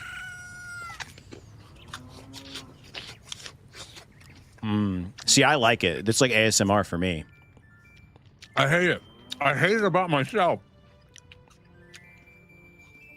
The only way... I'm falling asleep listening to you chew. The only way that this doesn't happen is if I cut it and add peanut butter, because then it's different. It's a different experience. But with this, I can't. I don't want to get the juice. I already have like juice on my lip now. I'm not a big apple peanut butter guy. Oh, dude, I'll put peanut butter on anything. Me too, but I don't know. Apples, it just never occurs to me. Oh, well, okay. Apples and peanut butter, amazing, great combination. I'm also an ants on a log kid. Yeah. Peanut butter, raisins, or chocolate chips. If you don't like raisins, chocolate chips are perfect. Sub for raisins, and also easy cheese, spray cheese on celery, dude. That's how I ate celery as a kid, man. And now crazy cheese on celery. Yeah, like in the can, the spray cheese. Whoa. Yeah, dude, because it's like a perfect little boat, dude. You put it and just like squirt that stuff right in there. It's so good, dude. All I can think about right now as a parent is I like to eat apples and bananas. I'm so sorry. So good. I'm so sorry. This is Okay. no. This was a nice little, and I for the horizontal folks. I mean, we got a nice like zoomed in version. Like this was just like the eating segment of the show, snack section, apparently. So wash it all down. We're re-energized. We got fruit. We got natural sugar in us right now. I'm drinking a little water out of a Finding Nemo cup. Ooh. Oh crap. And we are back out in the world of Hyrule. So your toxic trait is eating loud, and you hate mouth noises. What? Not what I thought you were gonna say. Like, yeah, dude, it's the fact that I hate people that make mouth noises, and yet I hypocritically make very loud and obnoxious mouth sounds. I'm shocked. The chat is also shocked. I'm so sorry. I feel so bad right now. I'm cringing inside so hard. I'm so sorry. You know, when we first started streaming, I was eating a lot of cereal, and unfortunately, that couldn't continue because now I try to only eat fruit in the morning. even though I love cereal, I eat it. If I do eat it, it's more of like a snack later in the day, which sucks, man. But like, I can't do it. I can't eat the cereal in the morning. It makes me sluggish. It makes me bloated. It's a lot of carbs, dude. It's just, so the fruit. I mean, it could be the same equivalency sugar-wise, but, it's crap, dude. How do I get that heart piece? I know there's another spot. There's got to be another spot. That was fun, though. My toxic trait might be one that we continue weekly because I showcase a lot of toxic traits on the daily and weekly and monthly. Let's talk about this. Oh, you know what I want to do? This is fun. I want to play. Let's do some game trivia. What do you think, chat? I have a little trivia, and I'm not gonna do what I did last time we tried to do the Office trivia because it just took up too much space on the like, I was showcasing the website and stuff. It doesn't matter. Let's just play Zelda Ocarina of Time quiz. Let's test our knowledge of the game, shall we? We shall. Question number 1. What animal that gives you tips do you constantly run into throughout the game? Owl, fish, octopus, jabu jabu, or a wolf? Well, first of all, jabu jabu doesn't say shit, bro. Okay. It's an owl. It's an owl. Yeah, we all know it's the owl. I was trying to bury the lead a little bit. I didn't want to like immediately jump in. I wanted to give chat like a chance. Yeah. Well, but yeah, if you ain't first, an owl. If you ain't first, you're last. And of course, they're coming in now. I'm sure there's a slight delay. So we'll the next question I will delay the answer a little bit. Okay, so Ganondorf is the king of whom? Gerudos, Gorons, Hylians, Zoras, or Kokiri? Kokiri. Kokiri. I do know this. Ganondorf is the king of whom? Let's let Chad answer this one. Okay. Hint. There is a physiological sick, dang it. There's a physiological element that will help you come to this conclusion. All right, it's unanimous. Everyone's coming in saying Gerudos. Let's check their answer. They are correct. Ganondorf is the king of Gerudos, a fictional race in the Legend of Zelda series. Blah, blah, blah, blah, blah, blah, blah, blah, blah, blah. I don't know. Either is fine in my book. You know what I mean? This is a cool website, by the way. Not a sponsor. ProProfs.com, PROPROFS.com. It's cool. Like when you select the answer, it tells you if you're right, wrong, and then it gives you and then it gives you like some background on why. Question number 3: what is the name of Ganondorf's final form? Bongo Bongo, Ganon, Ganondorf, Ratchler, Vandrout. Dude, I hope it's Ratchler. What is the name of Ganondorf's final form? Bongo Bongo, Ganon, Ganondorf, Ratchler, Vandrout. Let me just say that Bongo Bongo is one of my favorite bosses. I think the boss of the Spirit Temple. I love it. I love that boss. So great. The chat unanimously has selected Ganon is the name of Ganondorf's final form. That is correct.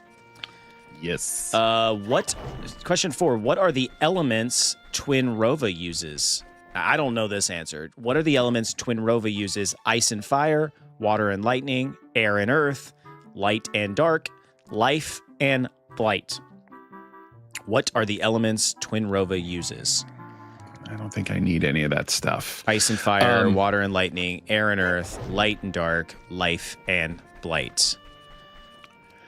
Well, I mean, how could you use life? You know what I mean? Like, how do you even use that, man? Lane coming in quick, ice and fire. Lee says, if you ice arrow Bongo Bongo, and he has a unique animation to try and break the ice. Wow. Ooh, Everyone's saying... We're going to try that out for sure, dude. Everyone's saying ice and fire. Are they correct? They are correct. When Rova, a character from the Legend of Zelda series, uses the elements of ice and fire, this is evident from their name, as twins suggests the combination of two elements.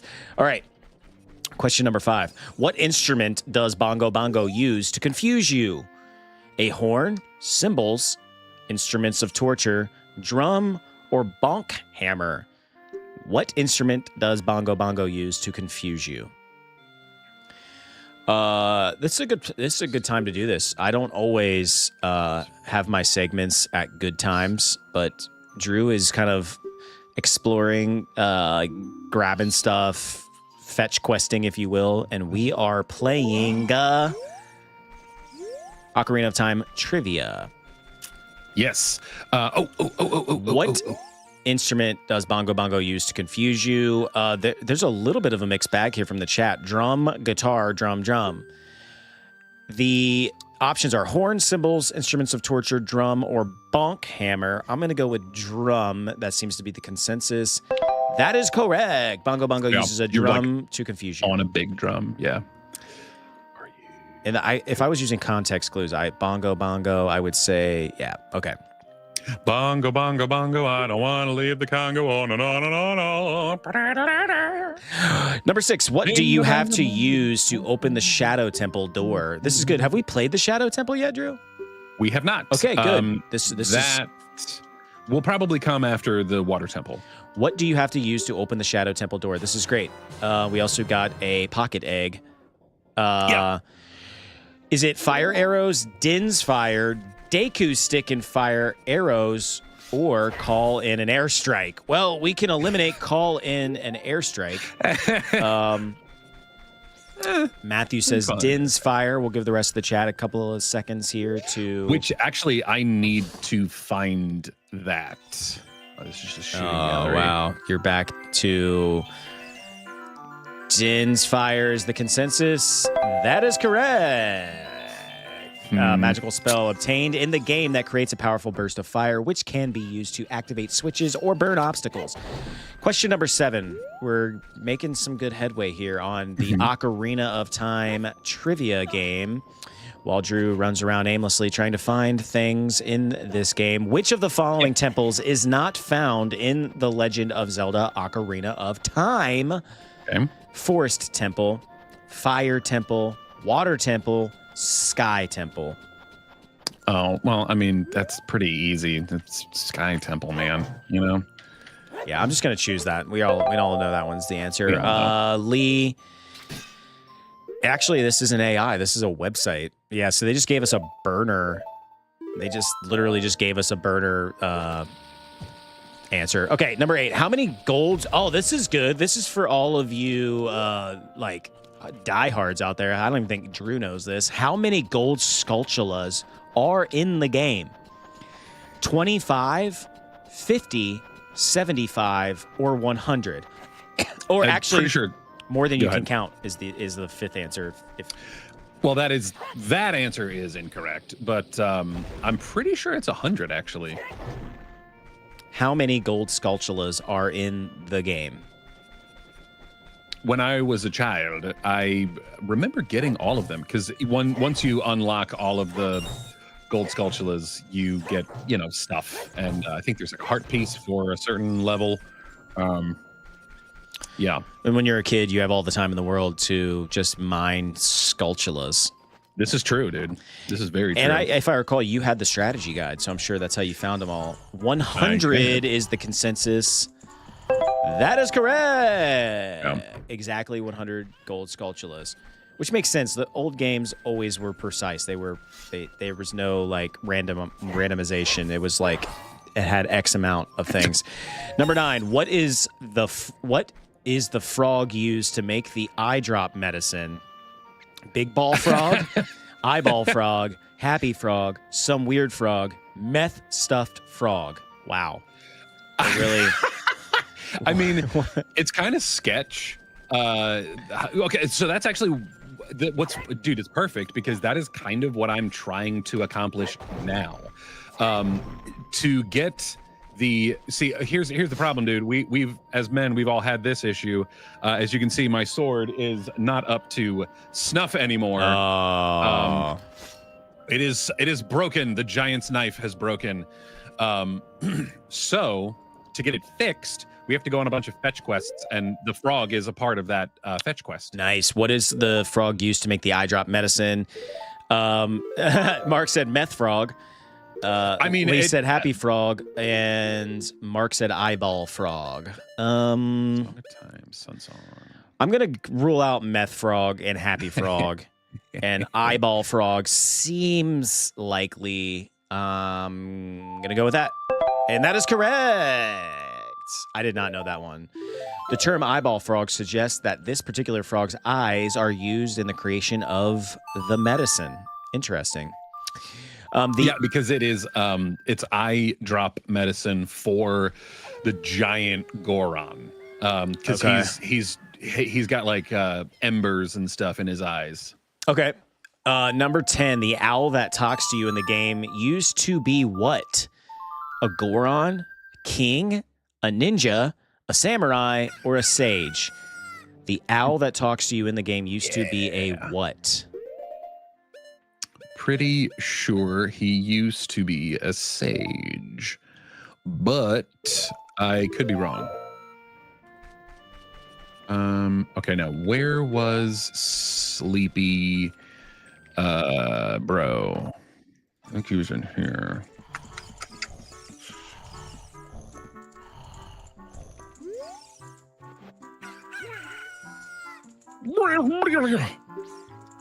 Can a person get a little shut-eye around here? Everyone's saying sage.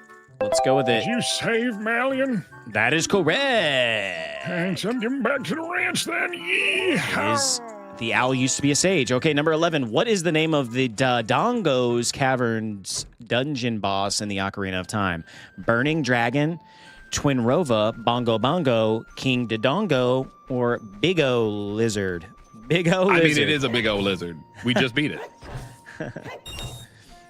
Big O lizard. Final answer.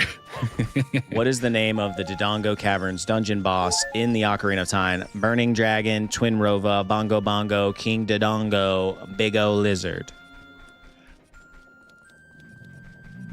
King Big O Dodongo. Kabora Gabora. Not spelled right. Kabora Bora. Big O Liz. I know, right? That's so funny. That's like the meth one. Big O Liz. They're giving us some throwaways here. King Dodongo is correct. This massive dinosaur-like creature rolls around the arena and breathes fire. We just defeated him. Wait. Yeah. Wrong. Yep. What weapon do you get in the water temple? This is a spoiler for us because we haven't been there yet. Hook shot, mirror shield, bottle, long shot, claw shot. What weapon do you get in the water temple? I think it's the long shot. Because the mirror shield is spirit or light. Spirit or shadow. Spirit or shadow. I think it's shadow.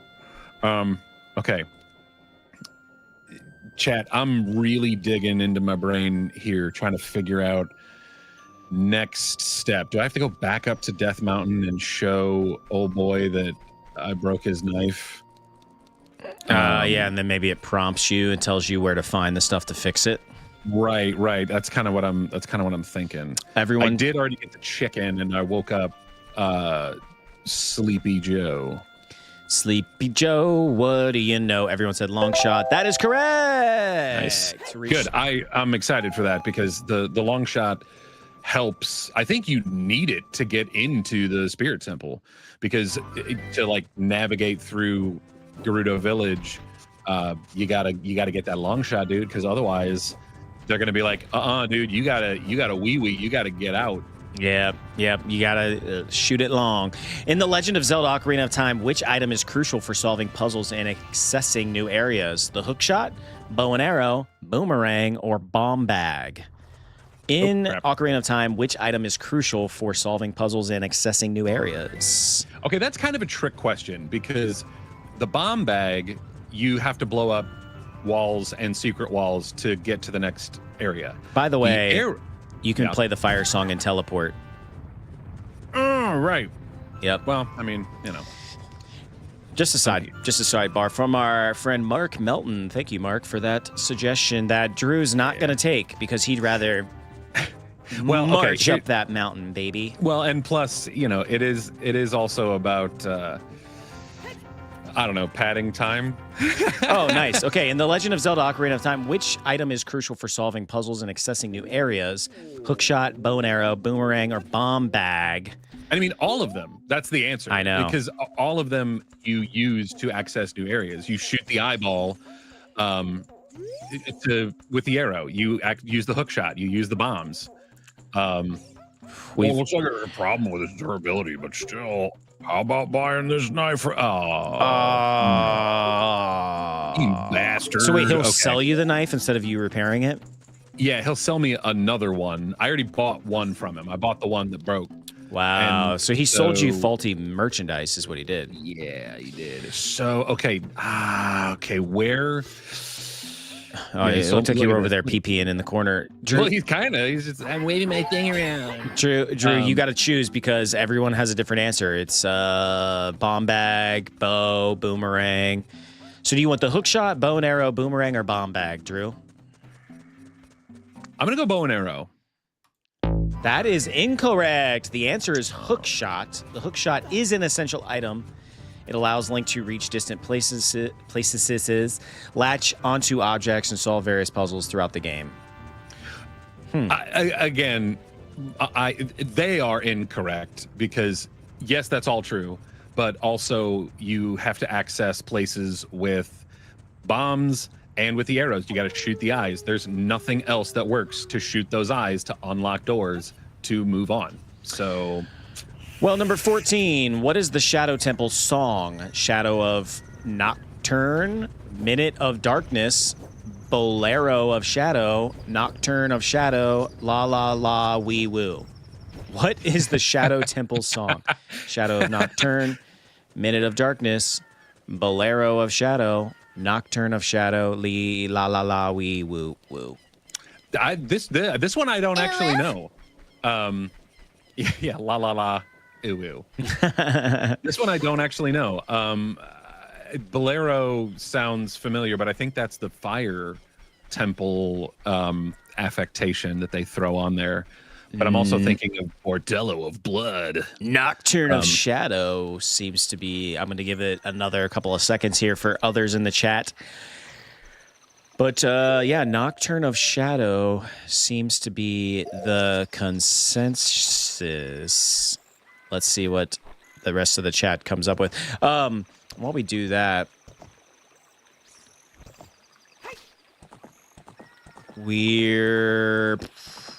it is vanilla, Sean. We are playing front to back. Yeah.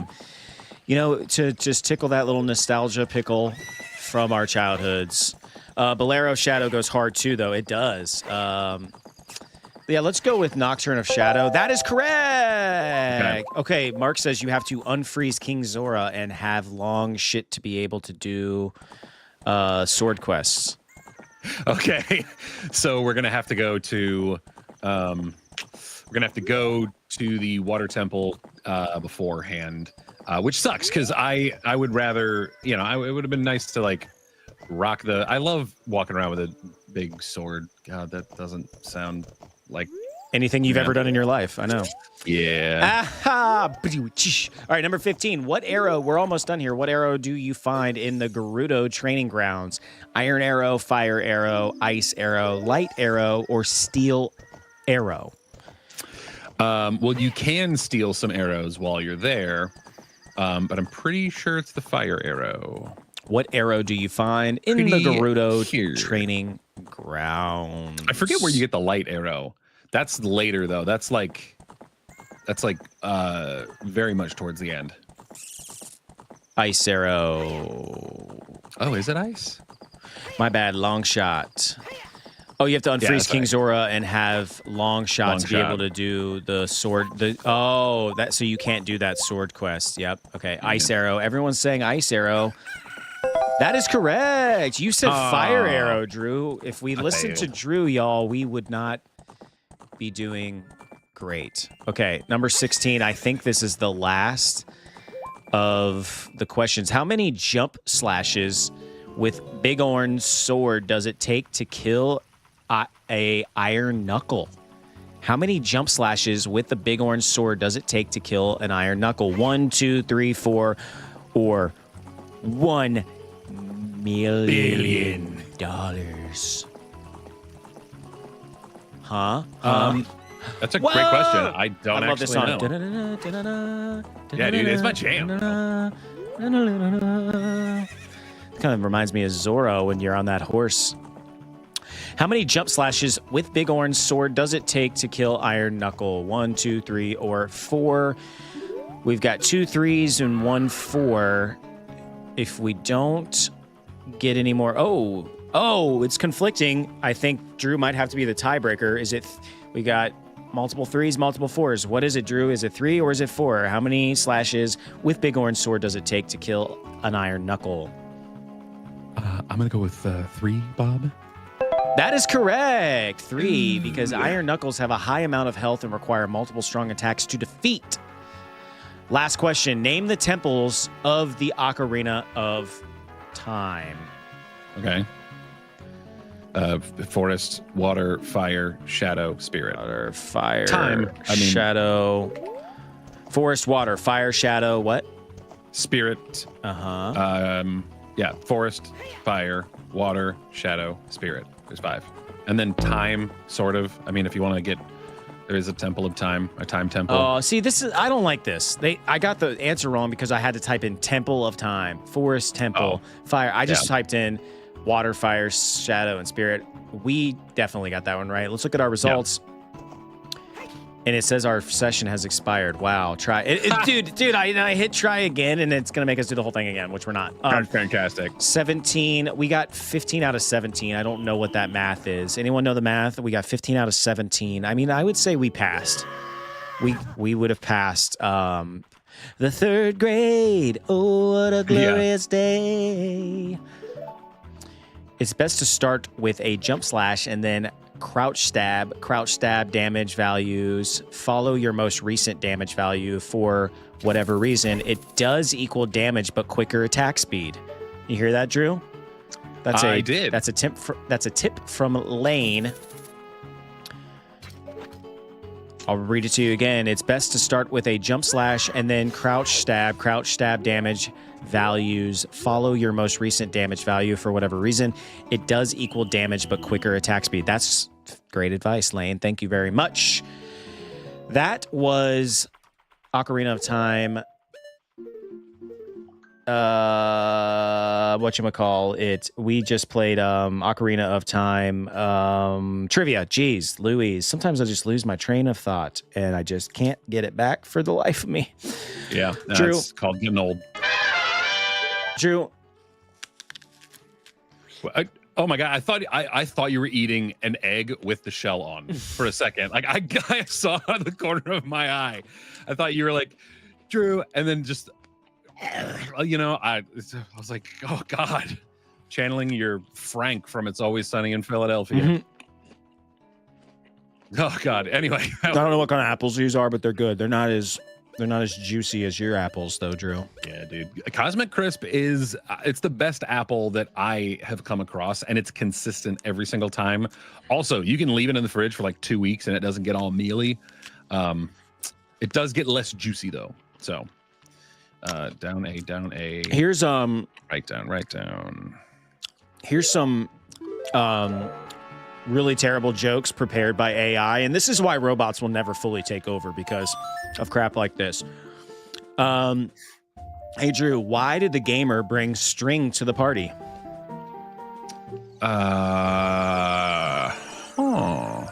To tie up loose ends in the storyline. It's awful. I asked a Jedi to cut my lawn. He said, "Do or do not. There is no try." Now my grass is still overgrown. Ha Yeah. Pac-Man walks into a bar and ghosts him. Wow. Gene Pac-Man. I told my dog a joke. Now he's positively offended. All right, last one. I'm on a seafood diet. I see food and I eat it. Oh, Yeah. wow. Yeah. Screw you, AI. You should have came up with some better ones. Yeah, dude. It's that's AI's toxic trait, being sort of awful at humor. Yeah, pretty terrible, in fact. Good for other things, but I mean, I think at this point the best thing that you can use it for is like helping with grammar corrections and spelling and stuff like that, but you still have to follow up. You still have to kind of go back and you're like, no, it's not what I was saying, but fine. So you still have to like proofread your own stuff. It's tough. yeah, you can't fully trust it, you know? Yeah, it's also good for helping with writing descriptions for videos. Not that we use it for that. Oh, Lee said I've told that seafood joke without shame. Well, I mean, yeah. Awesome. I love that.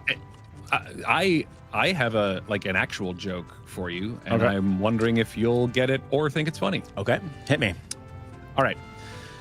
So Sherlock Holmes and Watson are taking a little time off, so they go out camping one evening. And they're, just sort of ready to go to sleep, everything. What? Go back to that sign. Yep. Drew should try to do ISG, crouch stab in front of the sign and interact with the sign in the middle of the crouch stab. Okay, so... Oh, crap. All right. Now, okay, how do I crouch again? Crouch? No, okay, crouch. There it is. Okay. I like how you got. Uh-huh. Crouch, stab, and interact with this. Okay, hang on. I think I'll probably have to get rid of these to make sure. Okay, yeah, all right. Hey, down here. listen. Yeah, shut up, Nabby. Anyway, so they're Sherlock Holmes, Watson. They're out camping, and Sherlock says to Watson, look at the stars. What does that say to you, Watson? And he's like, well, it says that we are okay. That we're outside, we're enjoying. Crap. Well, that failed. We're outside. The night is clear, which means that the weather is going to be good tomorrow, and that constellations are great for navigation. What does it say to you, Holmes? And he looks Watson dead in the eye and goes, "Asshole stole our tent." Because they were looking up? Yeah. Wow. What does the night sky say to you, Watson? It says this and this and this. Someone stole our tent. Great. Not funny. Yeah. Wow. My toxic trait is being really crappy at... Okay, here's the problem. I'm sure if I set that joke up in a different way and wasn't trying to stab, slash, and watch a sign and then get hit in the head with rocks... Really, I'm trying to blame other people. I'm just not Seth is awful at jokes, by the way. I know, He doesn't get anything. I'm not a big joke teller, first of all. I like stand-up comedy, though. But it has to be it's not smart. It's not smart humor. Yeah, it's just stuff that anybody would laugh at. Yeah, dude, come on, man. He likes Joe Rogan. Well, wait. He likes Bad Friends. I take a little bit of offense to that, only because I like Joe Rogan's podcast. Not a huge fan of his comedy. Joe Rogan Joe Rogan is not known for comedy anymore. The last time he did a stand-up special was a decade ago. Well, or more. He's like your funny friend. Not your funny friend who's going to become a stand-up comedian, but like who's just kind of Your funny friend that's going to make billions of dollars by getting high on Spotify. But you know what I mean? Like that's why when I hear his stand-up comedy, I'm just kind of like, yeah, that was kind of funny. Like, okay, cool, whatever. But like, it's not. I mean, there's kind of a lot of that with stand-up. If it's not your vibe, you know. I'm trying to think of somebody that I really like that I feel like is universally loved. Who's the guy who just did the Emmys? He's got that dry sense of humor. He's actually a clean comedian. He's like from the South. You know who I'm talking about, though? Yeah. God. But he basically just like, he's, I don't know. He's just like a dad. It wasn't Bill Burr. No. But I like Bill Burr, though. Like I like Bill Burr. Bill Burr is funny. God, what is his name, dude? Oh, no. Oh, God. I can. Yeah, he's kind of got bug eyes. Yeah, yep. That's exactly, who I'm talking about. I don't think I know his name. Two little, crickets. Thanks, Lee. I know. Matthew says, think you can repair signs with Zelda's Lullaby. And then Mark said, Child Link and Hyrule Castle to Great Fairy for Din's Fire. Okay, Child Link, Hyrule Castle to Great Fairy for Din's Fire. Okay. Is that what you're looking for, Din's Fire? Well, I don't have any of the three magics. So I don't have any of the three magics. I just got the Giant's Knife to do the Big Around Sword quest, which we can't really do. You know what? We're going to go fishing. I like it when you stomp around Hyrule. Well, let's. Lenny's going fishing. You know how Lenny's going fishing. You know how I want to start to wind things down. I have. Oh crap! That's not the fishing place. Oh wait, I don't know if I can go fishing. Oh wait, I have the hook shot. Can I hook shot up there? I have a list of. A list. I have a list. Where is it though? Oh, I have a list of life advice as given through the eyes of Ocarina of Time. And I feel like this is good. This is a good little... So this segment is called Game Therapy. We're going to have a little bit of game therapy here, folks, where we therapeutically use the lessons taught to us by Ocarina of Time to maybe be better human beings this week. But before we do, Lane says it's easier to do ISG if you're perpendicular to a sign. You'll know you did it right when your sword glows white. It gives you a bunch of different damage values. It's pretty cool. Huh, that is cool. I think you can get the Scarecrow guy to appear up there to hook shot to the fishing place. Yep, also didn't unlock him, so I guess I guess he is an unlockable as a child. Oh. So if that's the case, man, I guess we're gonna have to go back to the Temple of Time. And I don't have a warp song for that, so we gotta hoof it. That's all right. Let's talk about therapy. So one of the life lessons that we can learn about in Ocarina of Time is sometimes the path forward requires stepping back, Drew, which is what you're doing right now. You often return to places you've been before with new tools, a hook shot, bombs, songs as example. In life, progress isn't always linear, Drew. Revisiting old dungeons, past struggles, old wounds, forgotten goals, with new insight can finally unlock doors that were once sealed shut. Which is exactly what's happening deep, bro. Right now. Yeah, dude, that is kind of deep. I was wondering where you were. You freaking muted, and I wanted to hear you chew. That's the difference between you and I. Yeah, I can't do it, dude. It's so. I want to hear you chew. It's so audible. Chew. It's so loud. All right, fine. To get Scarecrow song, you have to make one as Kid Link, then come back as Adult Link and play the same song. Yep. Lee says some actual sage advice. That is some great advice. Someone should write this book. Another life lesson that we can learn is music is medicine. Songs in Ocarina of Time heal, summon rain, calm storms, and even open the way to the sacred realm. In life, music, ritual, and creativity soothe the mind and body. Find your song of storms, the thing that restores balance when chaos is around you, Drew. Wow. That's poetry. That's poetry. Everyone in the chat said, just Lee, but I think everyone else can agree too. We need the Drew Chew. Okay, okay. That can be we can turn that into a segment. Drew Chew. And typically I don't eat this early in the morning. Like noon is my usual first time for eating. Today is a different story. I'm actually the only other friend that I have. I'm going to hang out with him and play some Borderlands 4. Very excited. Nice. That is exciting. You'll have to let me know your thoughts on that. Let's go on to number 4 thing that we can learn from Ocarina. You can't carry every burden alone, Drew. Link has Navi, Saria, Sheik, Epona, companions who guide and support him. In life, no hero does it all alone. Therapy, friendships, mentors, and loved ones are the allies who keep you steady when the weight of your quest feels too heavy. Dude, I swear to God, it's almost like we scripted this. You were talking about how you're going to hang out with your friend playing Borderlands 4. That's cool, yeah, man. You gotta have some friends, man. But you gotta have friends. That's true. And they help you lift the heavy burden of life.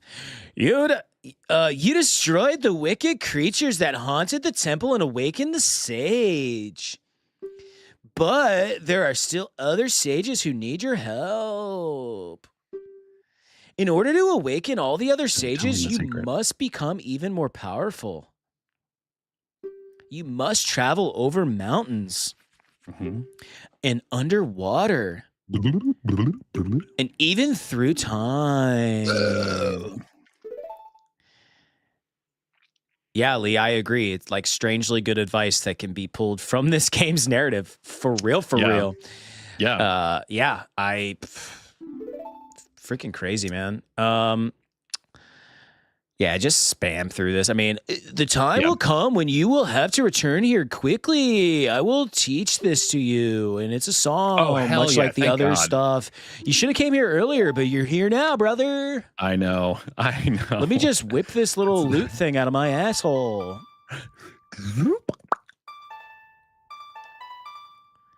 This is not as memorable of a tune as the rest of them. Sorry. Whoa. Sorry. I think I played that tune without knowing it. When we were like getting ready for a stream one day, I was like, I know this is a song. And I just played it by ear. I remember this song now as it goes into the da-da, da-da, da-da. Mark says ass harp. Oh, you learn the prelude of light. So does that mean we can travel back in time whenever we want? Well, no, now we can travel back here whenever we want, which we can go back in time. I just got to shove the sword in the stone and God, King Arthur myself. I thought he was gonna throw something at you, but he just it's just that nut. He just drop. What's the name of the group in Batman? That the ninja group that's bad. The Foot Clan. No, that's Turtles, bro. Yeah, the League of Shadows. The League of Shadows. He just League of Shadows that shit. Okay. That's true. As we become a child again, another thing that we can learn from this game, Drew. Small keys open big doors. Think about that. Yep. That's true. It doesn't matter the size of your key; it can still unlock happiness. Even the most intimidating dungeon opens our locked door at a time. In life, healing and growth rarely happen all at once. Focus on the small keys, daily routines, small victories, small acts of courage. Over time, they open the way to bigger transformation. Do I go like towards the castle to get Din's Fire? I think I remember something. Somebody gave us that. Drew should try. I think you can just Scarecrow, Hookshot. Yeah, I also got to go back and get that that Scarecrow stuff active. Tough actin', tenactin'. Yeah. What does Drew need to do? Chat. pretty sure because I can use the bombs. Mark said So yes. I think there's a bombable wall. Okay, yeah. Can't say bomb on an airplane. It's a bomb. Right, It's a bombable rock past this gate. Yeah. Now I gotta climb up this thing, right? There we go. Drew, Gotta get on Vine. shadows exist, but so does light. The Shadow Temple is terrifying, but you conquer it with lens of truth, learning to see through illusions. And in life, fear often comes from what's hidden or distorted. Shining light on your shadows through honesty, reflection, or therapy makes them less frightening and more manageable. Wow. Yeah, man. I mean, light shadows do not exist without light. So it's just that's just truth. What the night is darkest Just before the dawn. Just before the dawn. Yeah. So what are you getting in here? Magic. Oh, nice. Okay. I think it is the Zelda lullaby, which is okay. Yeah. Da-da-da-da-da-da. Bop.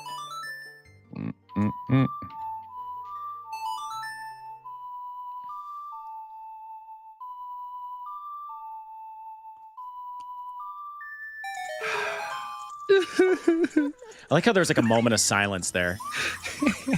Wowzer. Whoa. It's Chapel Rowan. Thank her. You must. yeah, dude. This was a lot of childhood awakenings happening with this interaction, man. Oh my sweet. Can we get a? Oh my god. Can I get a? Oh yeah. Oh yeah. There we go. Look at that. Din's fire. It's a fireball. It engulfs everything. It attacks. It's attack magic. So will you beat up your devote enemies yourself and set 'em on entirely fire. to her for the rest of your life? Yes, I will. Yes, I will. Oh my god. Yeah, dude. Oh, when battle has made you weary, come see me. The darker the Yeah. night, the brighter the stars. That's right, Lee. Yeah, and I love that, man. I love when you're like really far out and you can see just all of the constellations, man. It's just so beautiful. Far Freaking love out. Mark says she can put someone's eye out with those. it. Very true. Very like Madonna-esque, polygonal pointies. Dude, Lee said, seriously, we were so hard up back then. The triangle chest got us acting up. Yeah, dude. Well, and if you remember, Lara Croft, dude, with that polygon chesticle attack, man, like we were just thirsty children, man. Those polygon cans.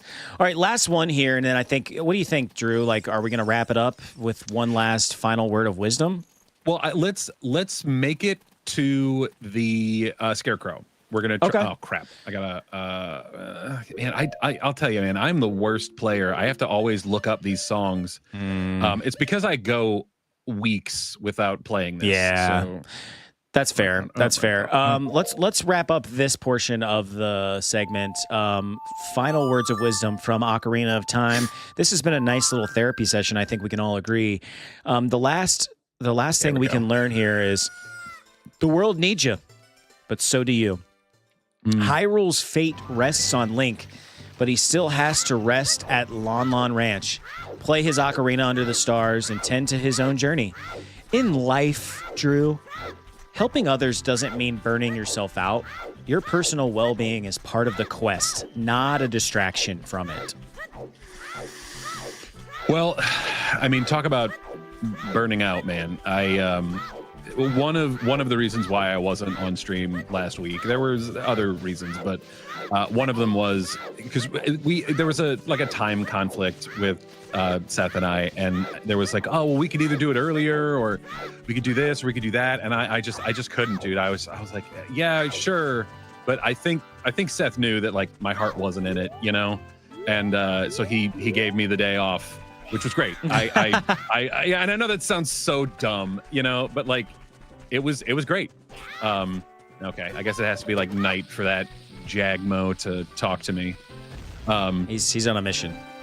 But no, dude, I have been burning the candle at both ends and not really taking like great care of myself. And that's not good. You know, you have to have those moments of, you know, light, levity. Just, you know, you got to give yourself an opportunity to just not do things. Yeah, I mean, for lack of a better word, I've gone back to school and doing my job, which has also changed a little bit, to where there's a little bit more expected of me, and then this, and also I write on the side, and I do, you know, little voice acting projects that I don't get paid for, but it's all, you know, in the pursuit of something better. So, which I'm actually, one of the things that I have to do after we jump off stream is record a few lines for Barnaby's Tavern. Whoa! I'm auditioning for it. I don't think I'm gonna get it, just based on the amount of people that have like shown up in their TikTok stream. So there's gonna be a lot of competition. I'm not getting down on myself. I'm just being kind of realistic in that I'm gonna audition, send in my files, and that's it. I'm just gonna do my thing, you know? He's in the pursuit of happiness, and I know he'll be fine once he gets it. He'll be good. Yeah, dude.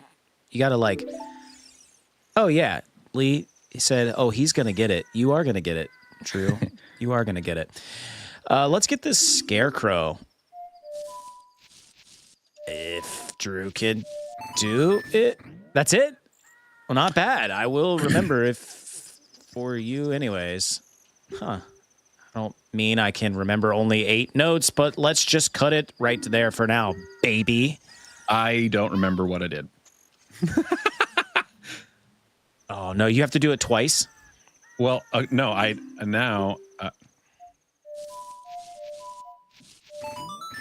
okay. Well, not bad, blah, blah, blah. I will remember all the things and the stuff. What I need to do here is I'm gonna have to document this. Are you not entertained? Yeah, sorry. Watch 2 old men struggle on the internet, remembering things. Whoa! So what are you doing? Writing a song? Yeah. And you have to remember it? Oh crap, dude! Did I even not get bad. that? Nope, I sure didn't. Oh. Son of a dude. Son of a biscuit eater. All right, let's try something a little easier here. Yep, lay it down, baby.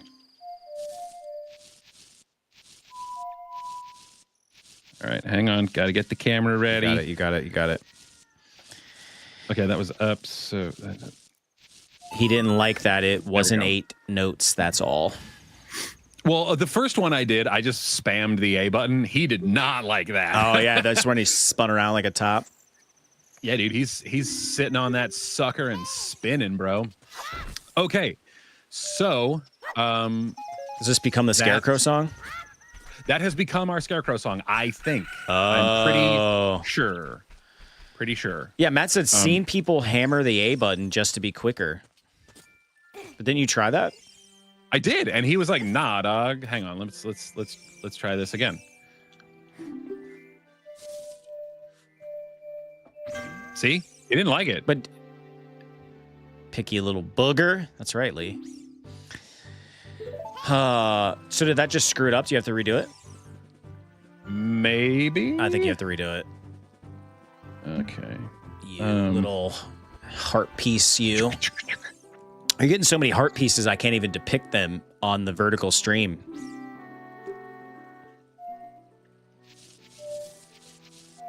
Yeah. Make them dance. Oh, why'd you have to make it complicated? I think that's what I had before. Yeah. Well, not bad. I'll remember that. All right. All right. All right. That's what we're doing. So now, Seth, if you wanted to wrap things up, Yeah. you could. So you're not going to do the scarecrow thing, or we'll do that on the next stream? No, okay. He remembers the song, and then we would have to go back to the Temple of Time and then come back, which I could probably, now that I know the song, I could probably warp there real quick. Let me just get a quick little refresher. Got to remember the song to go back to the Temple of Time. Yeah, that'd be a good place for us to start back next week. With us being Big Boy Link, listen, we always enjoy our time here. We had a literal therapy session that tied into the game. I really enjoyed that. I hope you all really enjoyed that. I feel like my day is just a little bit brighter as a result of the lessons, and there's plenty more where that came from. We appreciate everybody chatting and being active. It's fun when we play these games together, but it's even more fun when you all play with us. So that is just a real joy. If you are not subscribed to the channel, do us a favor, smash the subscribe button. Idiot. It's the best way to support the channel because you God. can keep up with us and you can come hang out with us in the future. I'm going to be streaming solo. I'm wrapping up a playthrough of Super Metroid. I'm playing Monday and Thursday morning, and then we will be back at it again next Saturday with Ocarina of Time. Drew, anything else to add before we cut these folks loose? If you brush your teeth, you shouldn't rinse the toothpaste out when you're done. You just spit it out, but to actually make it work properly, you have to leave the toothpaste in there. I know it's kind of gross, but that's why you need to find like a good toothpaste. And if you're looking for a good toothpaste, you can head over to my TikTok page and check out my showcase where you can find Nathan and Sons tooth powder. That's kind of a joke, but that is what I use. That was shameless, but also great insight. You could also, if you're curious about the Lost and Found Energy, that is also in my showcase on TikTok, NLN _ Drew, I think. And yeah, it's live now. So get it now before it's sold out. If you want the Orange cream flavored energy drinks, they're delicious. I drink one every day. All right, there you have it. Words of wisdom from Drew. Everybody, thanks for being here. We really appreciate you. We'll see you next time.